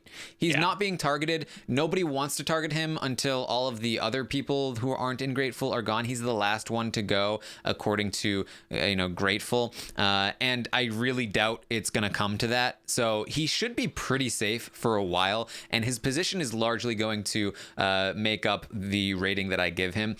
In terms of my confidence in his ability as a player, I don't love it. He is good socially. People like him. They're not threatened by him. They feel buddy with him, and his relationship with Nick I do think is very good for him. I think Nick is always going to go before Sam, and Nick brings a lot of connections and influence to Sam, but his decision making is not the best. We talked about this on the update this morning. I've talked about this. I talked about it the day before as well. I don't like his decision to put Ovi in the line of fire when Kat was there. Kat was a great person for Nick and Sam to have go home. I don't love winning the veto in the first place, especially because he was competing against Jack in an athletic competition and he beat him. That's really going to create a persona of being good at competitions that he does not want to have. So I don't love that. I ultimately went with a 4 for Sam here. That his position wise he's more of a 5 or a 6, but he really just drops based on my confidence in his decision making here. The audience went with a 5 for Sam, so the audience agrees with Melissa on that one, as they do. Yeah, as always. Just kidding. We didn't agree on all of them for this. Yeah. I feel like the statistics pan out that the audience tends to agree most with Melissa. Yeah, I agree. Yeah, but I feel like that only follows though, because I do feel like in terms of like Goldilocks and the 3 Bears that I'm a little too hot, you're a little too cold, and she's just right. So yeah. Well, apparently I'm pretty hot this week. Yeah. I'm a little bit higher than most people. Yeah, so yeah, I could be the cold icy bitch and you could be the hot one. But that makes more sense. Yeah. Well, sometimes it is the other way around. So yes, all right. Let's talk about Nick. We'll start with I forgot who I started with last time. Let's start with Brent this time. We'll talk about Nick, who, as we talked about, close with Bella, close with Sam. He's in Grateful. He is a very active player, talks a lot. And he really wants to take a big shot soon. He wants to either throw the HOH to Kemi, have her go after Jack, or even potentially go after Jack himself. This guy is burning real hot right now. And I don't know if that's a good thing or a bad thing, Brent. What do you think? It's a bad thing. I don't like it. I have written the score and a word for Nick. I gave him a score of 3, and I wrote, messy. He is so messy. The only other person in the house who is messier is Christy, and she's playing terrible right now. I don't understand Nick. And by the way, I'm sort of annoyed with him just in general because, as I said on Twitter, I feel like we were totally sold a bill of goods. He said he was going to go in there and call people out when they say racist shit or racially insensitive things, and he's done nothing of the sort. He's done nothing. He is just stood there and laughed while other people were made fun of. So I'm not here for him, but objectively speaking, I think you really have to call into question his game skills. This is not real life. You have to keep things closer to your vest than you apparently are able to do on Big Brother, and he's not able to do that. For some reason, he wants to target Jack, who I feel like he should. I don't know, is he jealous of him? Like, why do you want that guy out of the house? I mean, I know that Jack has you, Nick, on your list, but it's on down the line, and I'm not even totally sure that Nick's aware of Jack's overall feelings for him. I'm not even sure where this Jack emphasis came from necessarily, other than the fact that you're just jealous of him, and that's not a way to play Big Brother. So yeah, it's a 3, and I don't feel good. I feel like he's so hot. There's no way somebody like this can survive. I mean, Big Brother's a marathon. It's not a sprint, and he's playing it like a sprint right now. All right, Melissa, what do you think? Yeah, I agree with what Brent's saying. I'm going to give him a 4 because I do think I think that there is a chance that he could, pull something off and pull it together. I don't think he's a dumb guy, but he is playing very messy right now, and I think that I think it might come back to bite him. So that's why I'm giving him a 4. Okay, I can tell you the audience gave him a 5. So the audience a little bit higher than the two of you. It went Brent 3, Melissa 4, audience 5, which of course means that I'm going to give him a 6. I am. You're being too nice to everyone. I'm very surprised. What's gotten into you?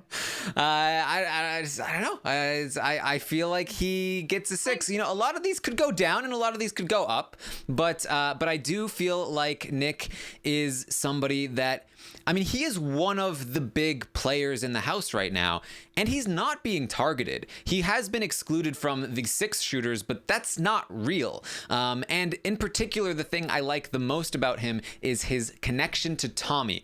Tommy has been going around all week long, making sure that Nick is okay. He has given Nick heads up when things are not looking good for Nick, and when things got really bad for Nick, Tommy was able to give him a heads up, and Nick was able to fix it. And now he's okay again.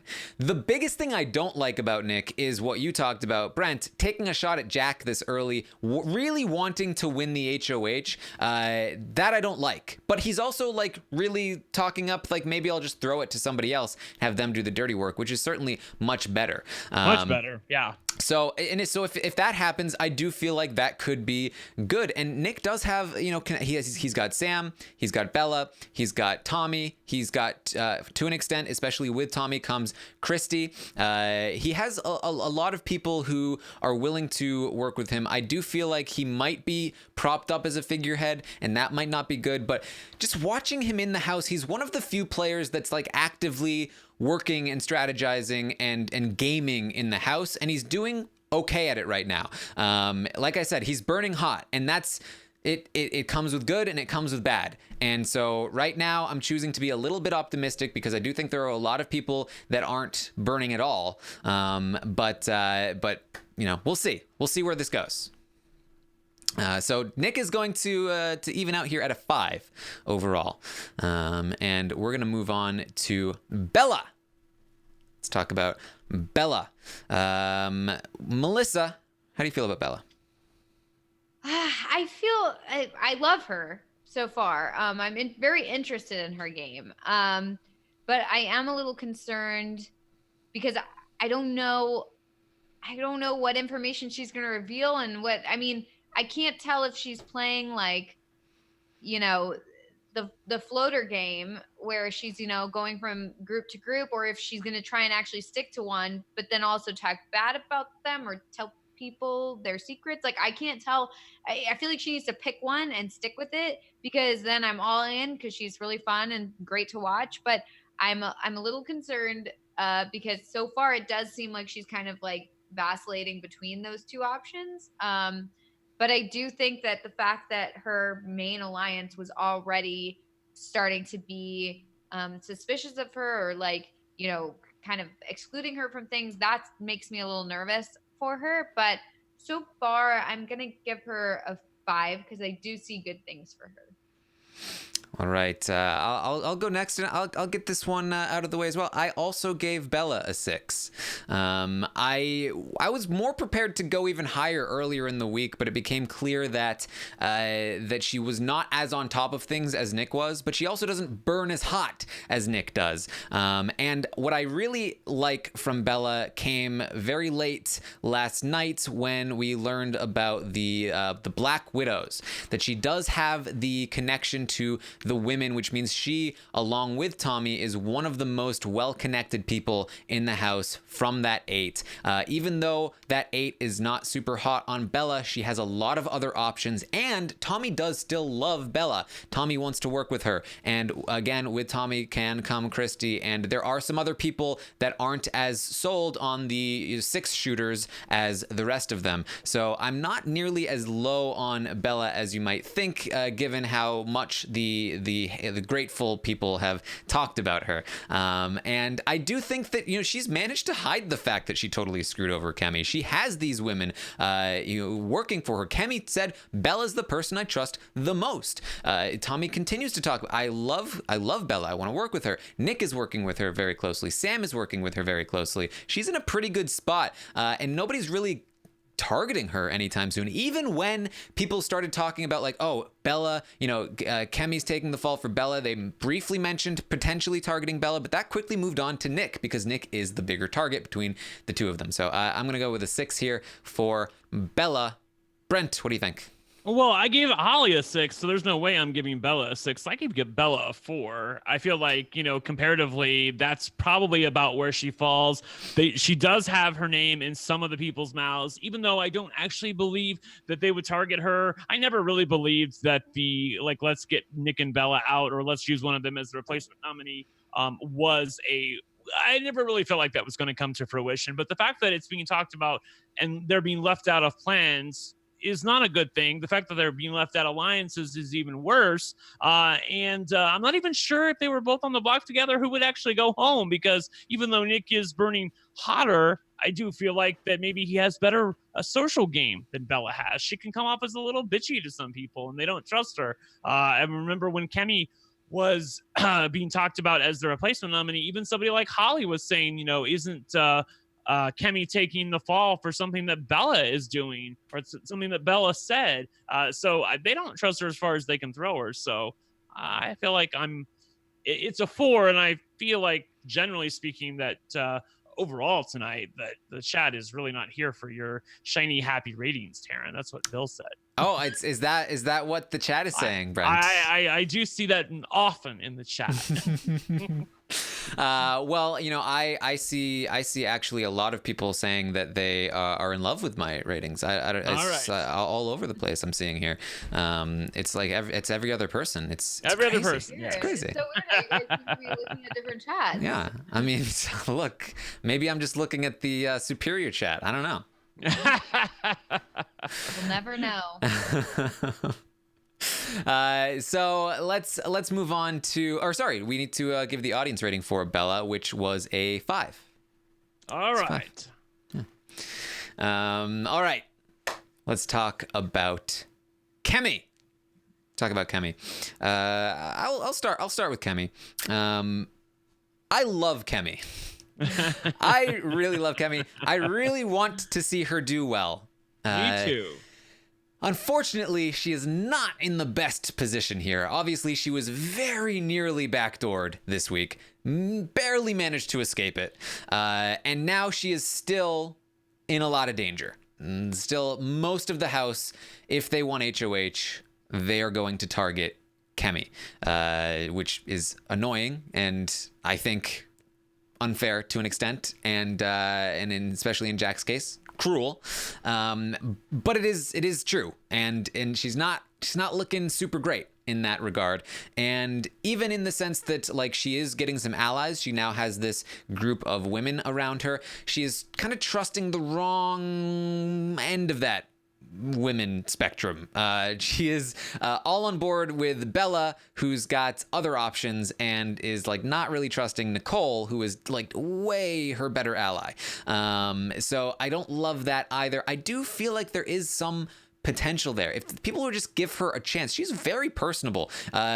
She's quiet in group settings, but like most people are if they are in a position where they are outcast from group settings. And when she is with people that give her the time of day, she's very social and she's very warm and she's great. So I do feel like there's potential here for Kemi, but it's gonna be a rocky road for a while. So unfortunately, I've got to go with a 3 for Kemi.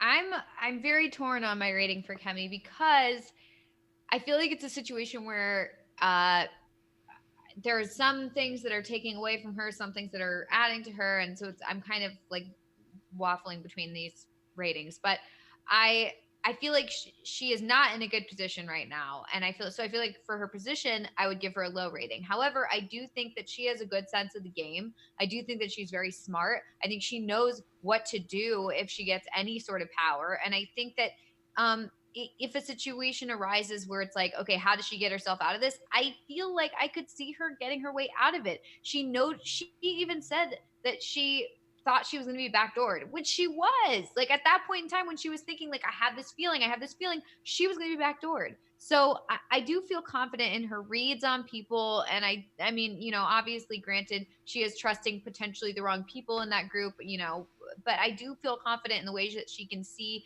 kind of what's going on. And I think that she's very intelligent. So I'm going to give her a 5.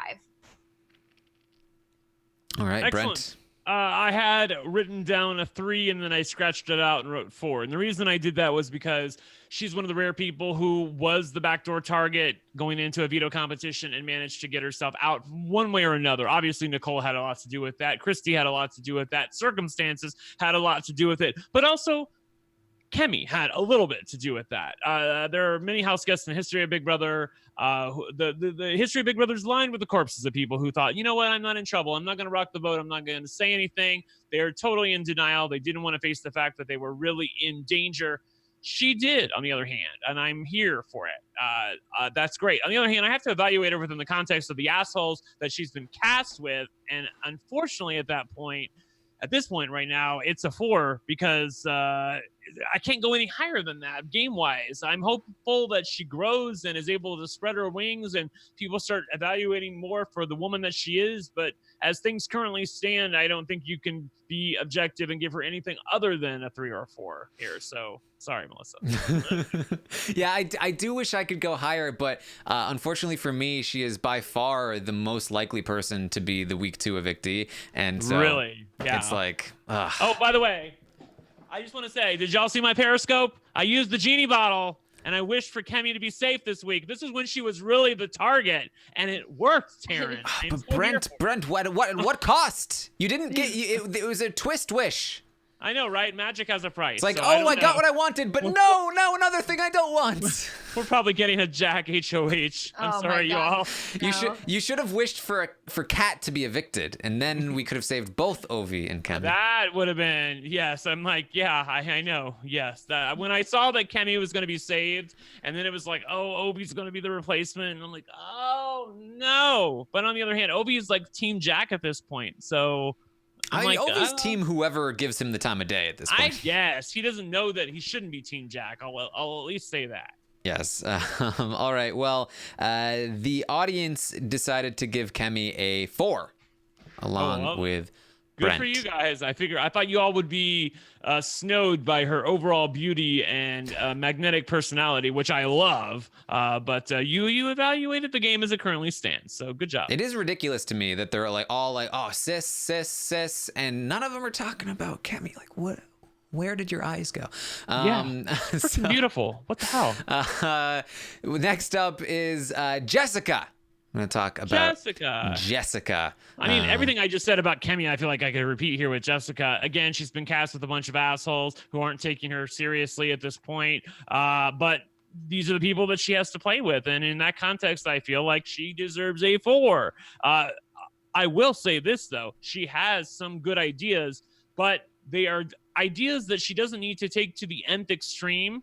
When you're talking about a women's alliance, as Taran and I talked about on the update today, you don't have to include all of the women. That's usually why a women's alliance fails. Just include a few women. And the Black Widows, as they currently stand, I'm totally fine with. Bella, at least, is currently staying true to that alliance. She hasn't given up on it yet. She hasn't revealed it to other people. So that is something good. Also, her having a target out there like Jack, I'm sorry, not Kemi having a target out there like Jack is good for somebody like Jessica, I feel like, because it gives her somebody that she can look at and talk to and bond with and kind of make fun of in a somewhat positive way over their mutual dislike for somebody like Jack. So I would like her to do great in the game. I am hopeful for her, but it's a 4 and I can't go any higher. Yeah, this is going to be pretty identical, I guess, because Brent gave Kemi a 4, I gave Kemi a 3, Brent gave Jess a 4, and I'm going to give Jess a 3 as well. I don't love where she's at right now. I think I look, I love this Black Widows thing. I hope for it to succeed. Yes. But if Kemi is the most likely week 2 evictee, I think Jess is probably the second most likely week 2 evictee, especially because everyone is going to know that she is the ringleader, the primary voice in the girl power thing. She's been very vocal about it. Even people who aren't women already know that Jess is the one beating that drum. And so if it gets out that it's getting a little more serious, then Jess, who is already like number 2 on the target list, might just jump Kemi and be number 1 on the target list. We know that Jackson wants to target Jess because Jess is targeting Jackson. And even in that group of women with Kemi there and with Kat there, Jess, remember when I said that anytime Jackson is mentioned, people are like, oh, but he's such a great guy. In that group of women, when they said, oh, but he's such a great guy, Jess said, well, I mean, don't you remember how he betrayed me in as camp director? Like, he's not that great a guy. And again, Christy right there, Kat right there. Oh, not good. Jess trusts Kat way too much, and she trusts the women in general way too much. And I do think that this could easily blow up on her in week 2, and she could easily see herself heading out the door. So, unfortunately, I have to give her a 3 here. Melissa, what do you think? Yeah. I'm a little concerned about her game just because, like you guys said, I mean, they already know that she's all about like, oh, the women. And I have a feeling that they're going to, absolutely target her first if any, inkling of, oh, there's a women's alliance comes about. So I think that could be a problem for her. Also, the fact that she keeps trying to involve all of the women, like, it's not going to end well. Like, that's why these alliances fail. So I don't feel super great about her game. At the same time, I like her as a player, and I hope that she does well, and I like some of the things that she's saying. So I don't feel so terrible about her game, but I'm going to give her a 4. All right. The audience also went with a 4 for Jess. So that's going to be 3 4s and a 3. And right. She's going to average out there at a 4. All right. Let's move on to Nicole. Second to last person we're going to talk about here. Nicole. Nicole had an interesting week. So she's been really flying under the radar, doing her best to lie low, not stick her neck out too much. However, she did have an objective this week, which was, I would love for Kemi to stay. I would love it if that were to happen. And she didn't like go out and campaign or anything, but she used any opportunity presented to her advantage. And so she, when Christy was freaking out, she told Christy, hey, do what's best for you. And then, of course, she ends up being the nail in the coffin for the Kemi backdoor plan when she says, hey, Kemi loves you. You know that, right? And that's what really sells it here. So it's really a good example of somebody who was not necessarily the primary cause of something happening, but knowing when to talk about something and push an agenda and when to hold back. And she really was able to pinpoint those moments, and it was effective in the situations that she was presented with. So she had a pretty good week, but she's still not exactly in power. She's still very much on the outs and, still up there on the target list for the majority of the house. So Brent, how do you feel about Nicole? I mean, I guess I see this as a good thing because I first of all, I gave her a 7. I love how she's playing. Who's coming for Nicole at this point? I mean, I know that there are a few people who have her on their target list, but they have other people who are in front of them. If you're somebody who's going after, the Kemis, Jessicas of the world, you're going to target them over somebody like Nicole. She's able to have a conversation with anybody and have a relationship with anybody. By the way, this is the person that was taken dead last in our BB draft, and I have to say that I was I'm particularly pretty stunned about the maturity of her gameplay at this point. Somebody who, has a coloring book with unicorns farting color or something is not somebody that I really take particularly seriously when it comes to Big Brother, but she's here and she's playing Big Brother. So I give her 7 and I like what she's doing. Yeah, Brent, I'm not sure if you're aware of this, but the chat is not with you on this one. They think that's a little crazy. Oh, really? Oh, are they? Why? I thought they were with me. Sorry. Nicole, No, I think, I was making a joke. I know. They did think it was high, but yes, I really love some people with you and some people maybe not with you. And oh wait, is that how it always is? No way. yeah, I feel like that's about normal. Melissa, how do you feel about Nicole?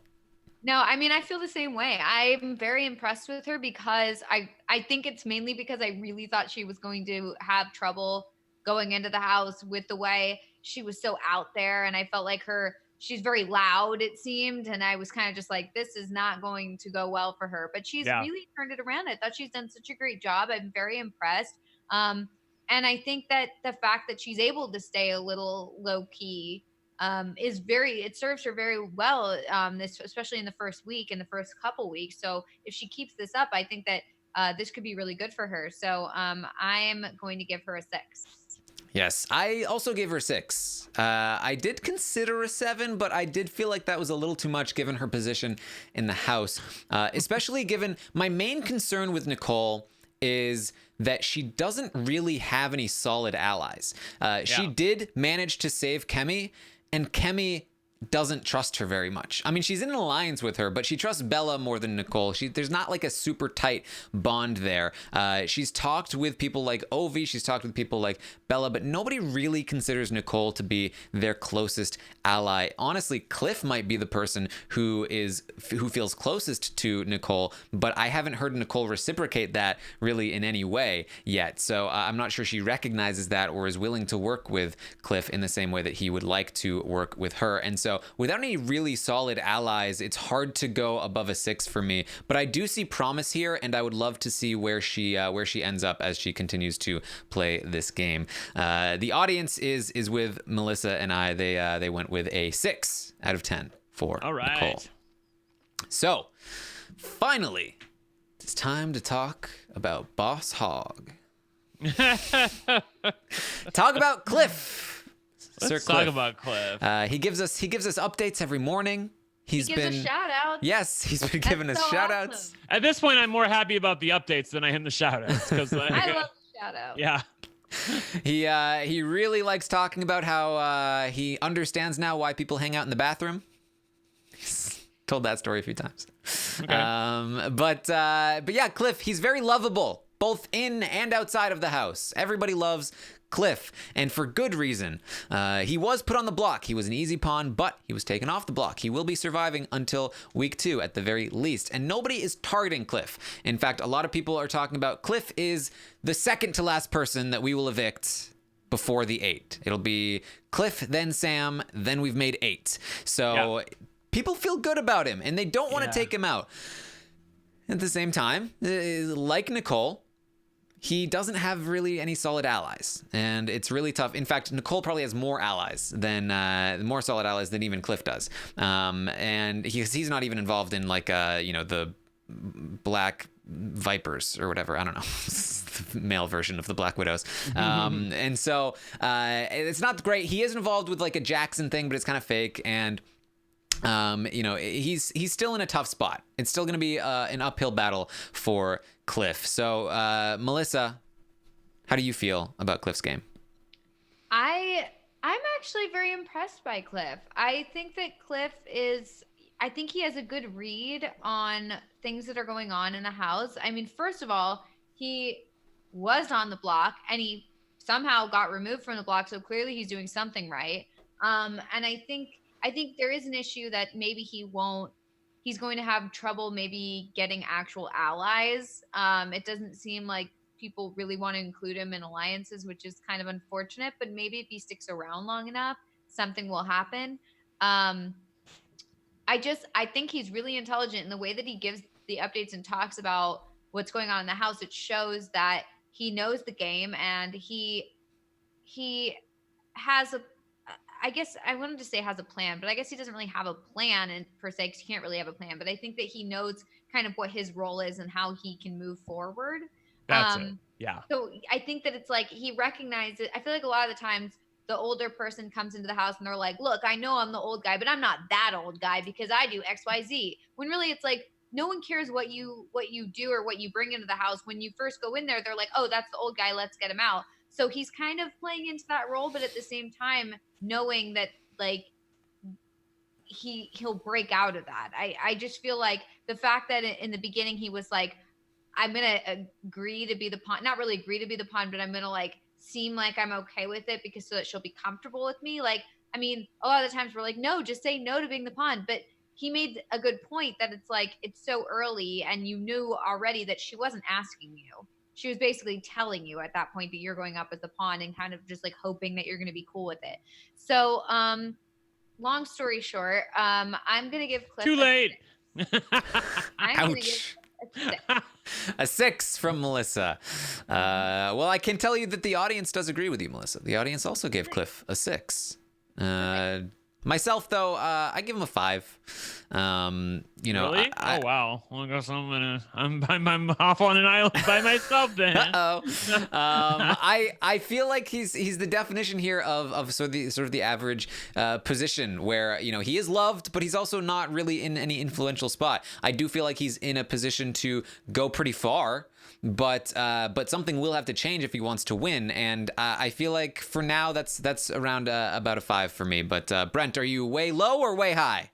I'm way high on Cliff. I believe in Cliff at this point. I mean, like all of the criticism of him, like he doesn't have a solid alliance. He doesn't have people who he trusts. I mean, that to me, that's great at this point because I feel like if he were more of a presence in the house, people would be a little threatened by him. I mean, look, this 8 is so unstable that it's going to break up. And when it breaks up, they're going to come running to Cliff. They're going to need somebody solid that they can trust, that they can confide in.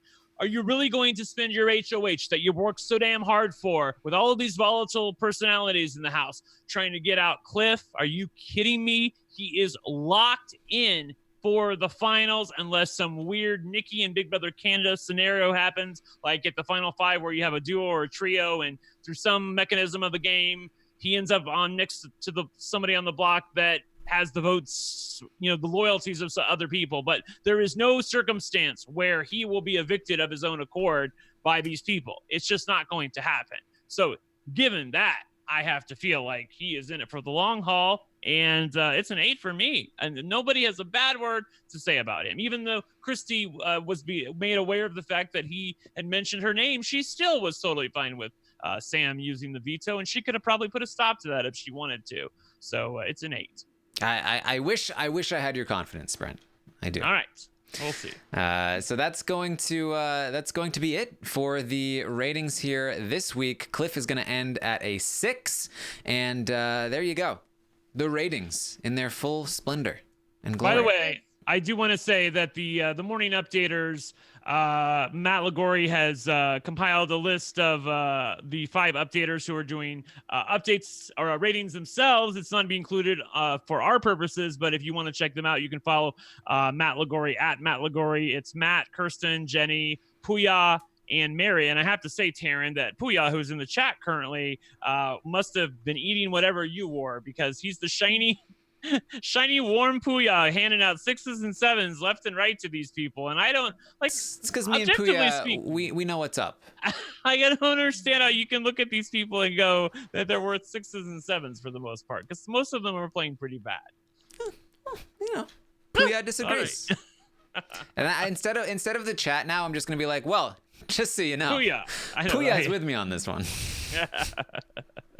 All right, so that's what we have for you for the ratings. Now, getting to the stock watch portion of the show, we did get some feedback over the Big Brother Canada season that the buying, the selling, it can be a little bit hard to follow at times, especially with an audio medium. Even sometimes with the visual, it can be a little bit difficult. So we are still going to be playing the stock watch game, But we are going to leave like most of the explanation and the all the numbers talk. I'll leave that off the podcast. Leave it on the side. If you want to, what I plan on doing is hopefully doing a weekly Twitch stream that I will start tomorrow at around 3 p.m. If you want to find me on Twitch, twitch.tv/Taran Armstrong, where we will go into detail about the new rules for the Stockwatch. I created a very complicated, not that complicated. Let me tell you, he went hog wild. He went hog wild in honor of Cliff. I created a new formula for the pricing that will change the game. You've never seen it before. Yeah, by the way, I also want to note that I won the Stockwatch like 3 consecutive seasons. Finally, Taran wins it, and he says, "Oh, it's done for the podcast. No more." So, no, we will still track. We'll still track how we're doing. Yes, we occasionally. It's just I've been told many times that just like I'll be like, oh, I bought 5 of this person and 2 of this person. It's like, oh boy. So we're we will let you know who's winning. Yes, and I think the updaters are also going to play. Everyone's playing. We're so psyched about that. It's going to be on Taran's Twitch stream, if you want to check out more information, you can always follow our Twitter, which we'll give you at the end of the show, or we'll make mention of it at the end of the podcast every week. Just as a little blurb, like who's winning and who's losing. It'll probably be me losing, but I might win again. Yes, and so if you want to play along, there I'm sure will be a group set up in the patron group that you can play along with if you are a patron of Rob Has a Podcast. I can't say for certain, but the Reddit people might start something up. I can say for certain. If they don't, you can also just do it directly on Twitter, or you can find me on Twitch, twitch.tv/Taran Armstrong. As I mentioned, I've got a Discord running. You can chat with me on Twitch itself when we do our streams, or you can tweet at us. Just use the hashtag BBStockwatch and submit your decisions, and we can do that. We can maybe set up some easier ways as we go along if we can do that. But as I mentioned, we got new rules, a whole new setup. So if you're interested in that, tune in tomorrow on Twitch, and we'll go into more detail about how all of that's going to work. Yeah. By the way, Alexandra, who helps us out with that, is in the chat, and she says she will set up a patron thread later tonight. So look for that if you're a Rob Has a Podcast patron. All right. So that's the Stockwatch information that you need to know. Let's talk finally about just some of these extra questions that we had on the survey. So along with the player ratings, I also ask every week for you to rate the episodes of Big Brother. So let's see, rating the episodes. The audience decided to, out of 10, give the episodes a 5.7. Seems a little low to me, but yeah. I think it's happening. I think that the shitty personalities on the cast, I think, is bringing it down. I think that's what's happening. Honestly, I feel like the Sunday episode was fine. I feel like like a 7 maybe. And I think that maybe what's happening here is the opening, the premiere where we lost David. That really sucked. Yeah. And so maybe that's bringing the average down. Yeah. All right, so that's what that was. I also ask you to rate the feeds, because sometimes the feeds are just much better than the episodes. So we're watching the difference between the two. The feeds got a 6.7 average. Yep, feeds have been good. Yeah. I would have given it like an 8, probably. Yep, me too. 7 or 8. Yep. And then how would you rate the season as a whole so far? A 5.8. Sounds about right. I'd go 7 maybe. I mean, even bad. I can see both your points. I think that Melissa's correct in that the audience is right, because it feels like that there's not a lot of good gameplay happening right now, and some of these people are really difficult to like. On the other hand, I agree with Taran in that bad Big Brother even that is good Big Brother. Big Brother at its worst is still Big Brother to me, and it looks like it just goes to show you, like, the one week that we need a twist, it's probably not even going to happen right. I'm so mad at them. Evil Dick suggested on Twitter that he doesn't understand why Ovi can't use his power. Why can't he use it after the veto ceremony? Why because the HOH is still naming up to 5 house guests as nominees. Why does he have to wait? If he was allowed to use it on the day of the eviction, and the HOH had to name 2 nominees. Like, can you imagine Christy on live television naming 2 nominees? Oh, That'd be fabulous. I would live for it. But no, they screwed up their own twist, so he's probably going to be evicted. Oh, well. Yes. Yeah, I think part of the reason why the season rating is so low so far, or maybe the episode ratings is so low so far, is because, so far the episodes have basically just been a couple competitions that take up most of the episode, and then A gross one, too. David going home early, and then now Ovi is in trouble. I feel like none of those things are good things. So I feel like I haven't seen anything so far that has gotten me like super pumped up and excited. So I could see why the ratings might not be so high so far. Yes. All right. So I also ask the audience to rank their the players from their favorites to their least favorite player. And so we've got a full list. And who do we think tops this list? Cliff. It's Cliff. Yes. Cliff's the favorite, followed by Tommy. It's unsurprising. Yeah. Cliff, Tommy, and then Bella is in third place, which surprised me a little bit. I know she was a favorite at the start, but people had kind of soured on her, but not too many people. She's in third. And then Nicole there in fourth. And then Kemi is going to be fifth, followed by Ovi. Those are the top players there. Nick is just behind Ovi, but that's about the middle of the pack by then. And then, of course, at the bottom here, do we have any guesses? At the last one? I wonder. Who would it be? Well, you know what, Jack, you at least made it on the cover of Oprah magazine, so there's that. Jack is the least favorite by far, followed by Jackson, who is second to least favorite, followed by Catherine, and then Sis, and Sam.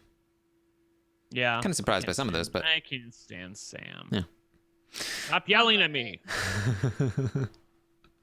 All right. I also asked you, what do you think was Christy's best move this week? Who should she have targeted? And, this is the question I feel is often the most biased in terms. I try to point out for her game, not what you want to see for her game. Most people said Jack. That about 46% of people said Jack should have been her target.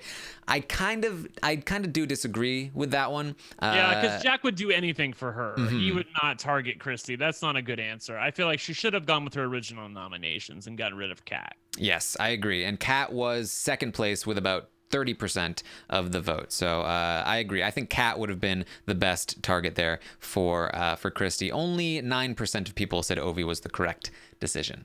Yeah. Oh, this bites that he's going out this soon. Yeah. Number one draft pick, Taran. Damn it. Yeah, I stand with Ovi. Yeah, I stand with Ovi. Well. Yeah. What are your feelings about the camp director twist that sent David out? This is a question I asked. I like to sort of get the general feelings about the various twists, similar to the recent Big Brother Canada 7 twist, where somebody was basically not allowed into the house. Very, very unpopular, the sending David out. A 16 on a scale of 100. It's not. Yeah, people do not like that one. It's a scale of hate it to love it, and boy, do they hate it. I also asked about the whack-tacular, whack-tacious, competition, the twist, the signing up, the whole thing. How do you feel about it as a whole? Got about a 47, right in the middle there. People don't love it. They don't hate it. I feel like out of a lot of twists, I like it more than others. Not that I like any twists at all, but I like it more than others because, first of all, they already know that some sort of power is going to come into play with each of these competitions. And also they know who's competing for it. So it kind of narrows the field a little bit. Also, it's something you have to earn yourself. It's not just given to you. And also, America's not voting for this. So I do like the idea that it could be anyone. And also we don't know what these twists are, and neither do the house guests. So they know something's going on, but it's not just constant speculation about some crazy power that they don't even know if there is a power or not, which I hate. Whereas this is okay, we know that these 5 people, or whatever the actual amount is, these 5 people are going to be competing for this competition where they will earn a power. So someone's got something, we don't know what it is. And I feel like it's a little more solid than just it could be anything. There's something going on. It is better than the power apps, where it was Right. like audience voting, which sucks. Yeah. And it is an interesting sort of twist on things to have the signups and to know that certain people are competing in certain weeks. That does add a little bit of an element of extra strategy. So I do think it's better, but overall, I'm kind of with the audience on this one. It's it doesn't quite break halfway through here. It's not getting me super excited about anything. Not super excited at all. Although also, whoever designed the competition for the Whacktivity thing is probably the same person who designed the backyard camper thing for Big Brother 8. Was it 18? Yeah. The Austin's roadkill one. Oh, like Uncle trailer? Austin's. Oh my God. It's like, what, do they love shit like this? Like unintended? Like, what is up with that? Yeah. They loved the segment during Big Brother Celebrity 2, where Kato Kalin was really helping people out with things. We know it's Melissa's favorite segment, and you're right. they were like, you know what? It's a fan favorite. Melissa loved it. Stop. And then finally, I asked about the nightmare power in particular. So the power that Ovi won. How did you feel about that one? And I have to say, this I think is the highest rated twist, which is not saying much, at about 57 out of 100 that I've seen since we started rating the twists. So just past the halfway mark that people were like, maybe I could have been excited about that. Yeah. So that's generally how people feel. Not surprising when you get to 50% out of 100, and that's like, oh, that's pretty good. Then you know you haven't had the best twists in the world. Finally, who do you want to see evicted this week? Cat. Yeah, 80% said Cat. Yeah. Oh, still 19% that said Ovi. What are you doing, Yeah. guys? I don't know. Well, Cat is. I really don't want either one of these people evicted. I think that Cat is hilariously bad at the game and is giving me all sorts of kooky fun. I really could. I know that you weren't necessarily here for her saying that she wants to quit the game, but I think that's just her whining. I don't think she would quit the game. I feel like she's just feeling bad about herself. She needs a little pick me up, Taran. I know she's not. I would almost rather she quit the game. Like, I don't have to hear about it. I hope it doesn't happen again. I know. By the way, Melissa, the chat noticed your purple glow. Apparently now that it's gotten, because you're in California, it was light when the podcast started. Now it's dark, and there must be some purple light in front of you because it's it's my mic. Oh, it's so cool. I love it. I have a little piece I'm just magical. I have a piece of tape covering mine, so I'm like, maybe you shouldn't have. Maybe you should let the light flow. I know the blue light. Is that? I think that Caitlin would. She could tell what kind of energy I have, right? What color energy? Yellow? I need to talk with her. No, I think that was for you. She never did. Oh, yeah, maybe I was yellow. Yeah, but I think Rob and myself are both yellow. Yeah, when Caitlin comes on Thursday, in a couple weeks from now, I can ask her. Yeah, can't wait for Caitlin. Me too. All right. That's, I believe, all we have for you. It's a long one here. The early podcasts in the season are often going to be a little bit longer. There's so much to talk about, so many people to rate and talk about. So a bit of a long one for you. I hope you enjoy all of it. We did take some stuff out, and it's still pretty long. So that's what we have for you. Let me know if you have an idea for a hashtag in the chat. And Melissa, Brent, let me know if there is anything else that you would like to bring up or have final thoughts for. I think we covered everything I was hoping to talk about. I had a lot of thoughts going into this podcast, and I basically ranted about all of them in the beginning. So the thoughts have been expressed. They've been expressed for the most part. Yeah. All right. I'm seeing House of Hog 2019. I like that one. Hashtag Summer of Swine. Summer of Swine. Hashtag Reverse Backdoor, which is what Kat thinks is happening to her. The reverse backdoor. Jack is whack. By the way, did you see Kat spill the picture of iced tea earlier today? Like, dude, like she's such a dumbass, man. Like I could tell that was gonna spill from the moment she started. She it has like a half a pitcher of tea in it, and it has a lid on it, and she's like basically tips the whole thing over and expects the lid to hold. Like, what are you doing? Oh, God. Why did that happen? Lids are supposed to cover things. I just did you get dropped on your head or little? What is up with you? Oh boy. Oh God.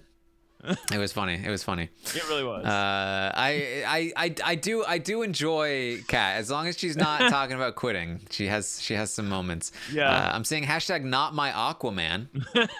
Sam, I forgot. I like it. Oh my God. Sam reminds me. Apparently, she has the pilot's license. Yes. She does. She does. She talked about it. Yeah, you're right. Oh God. Oh, I Yeah. can't. All right. I like hashtag not my Aquaman. Yes, Not I like my that one as well. Aquaman. Yeah, me too. Hopefully we'll get a House of Hog in there at some point when Cliff has a Yeah. great week. Cliff has an maybe get one HOH in or there. veto win. Yeah, exactly. All right, so that's what we have for you. Of course, again, make sure you check out my Twitch channel tomorrow. I will be going over the new stock watch, the rules, and all of the details about what's going to go on with that. Should be fun. I hope so. I hope it'll be interesting. So check that out. Twitch.tv/Taran Armstrong. You can also find me on Twitter at Armstrong Taran if you want to fill out any of the forms that we have for the Roundtable every week. I tweet those out as well as every time that I go live, and also like random thoughts and such that I have. I recently had a friend of mine go, I love seeing your tweets. I have no idea what they're about, but they seem fun. I was like, that's a great compliment. I feel like that's what most of my friends think when they see my Twitter. They're like, I have no idea what's going on here, but okay. So find me there. You can find Melissa if you want to see her fun tweets. It's Melissa with 3 A's. And then Brent is at 1 Lucky Gay. And he is. There you go. So for Brent and Melissa, I'm Taran Armstrong. Hashtag not my Aquaman. We'll see you next time with Rockstar and Brent tomorrow night. You got it. See you then.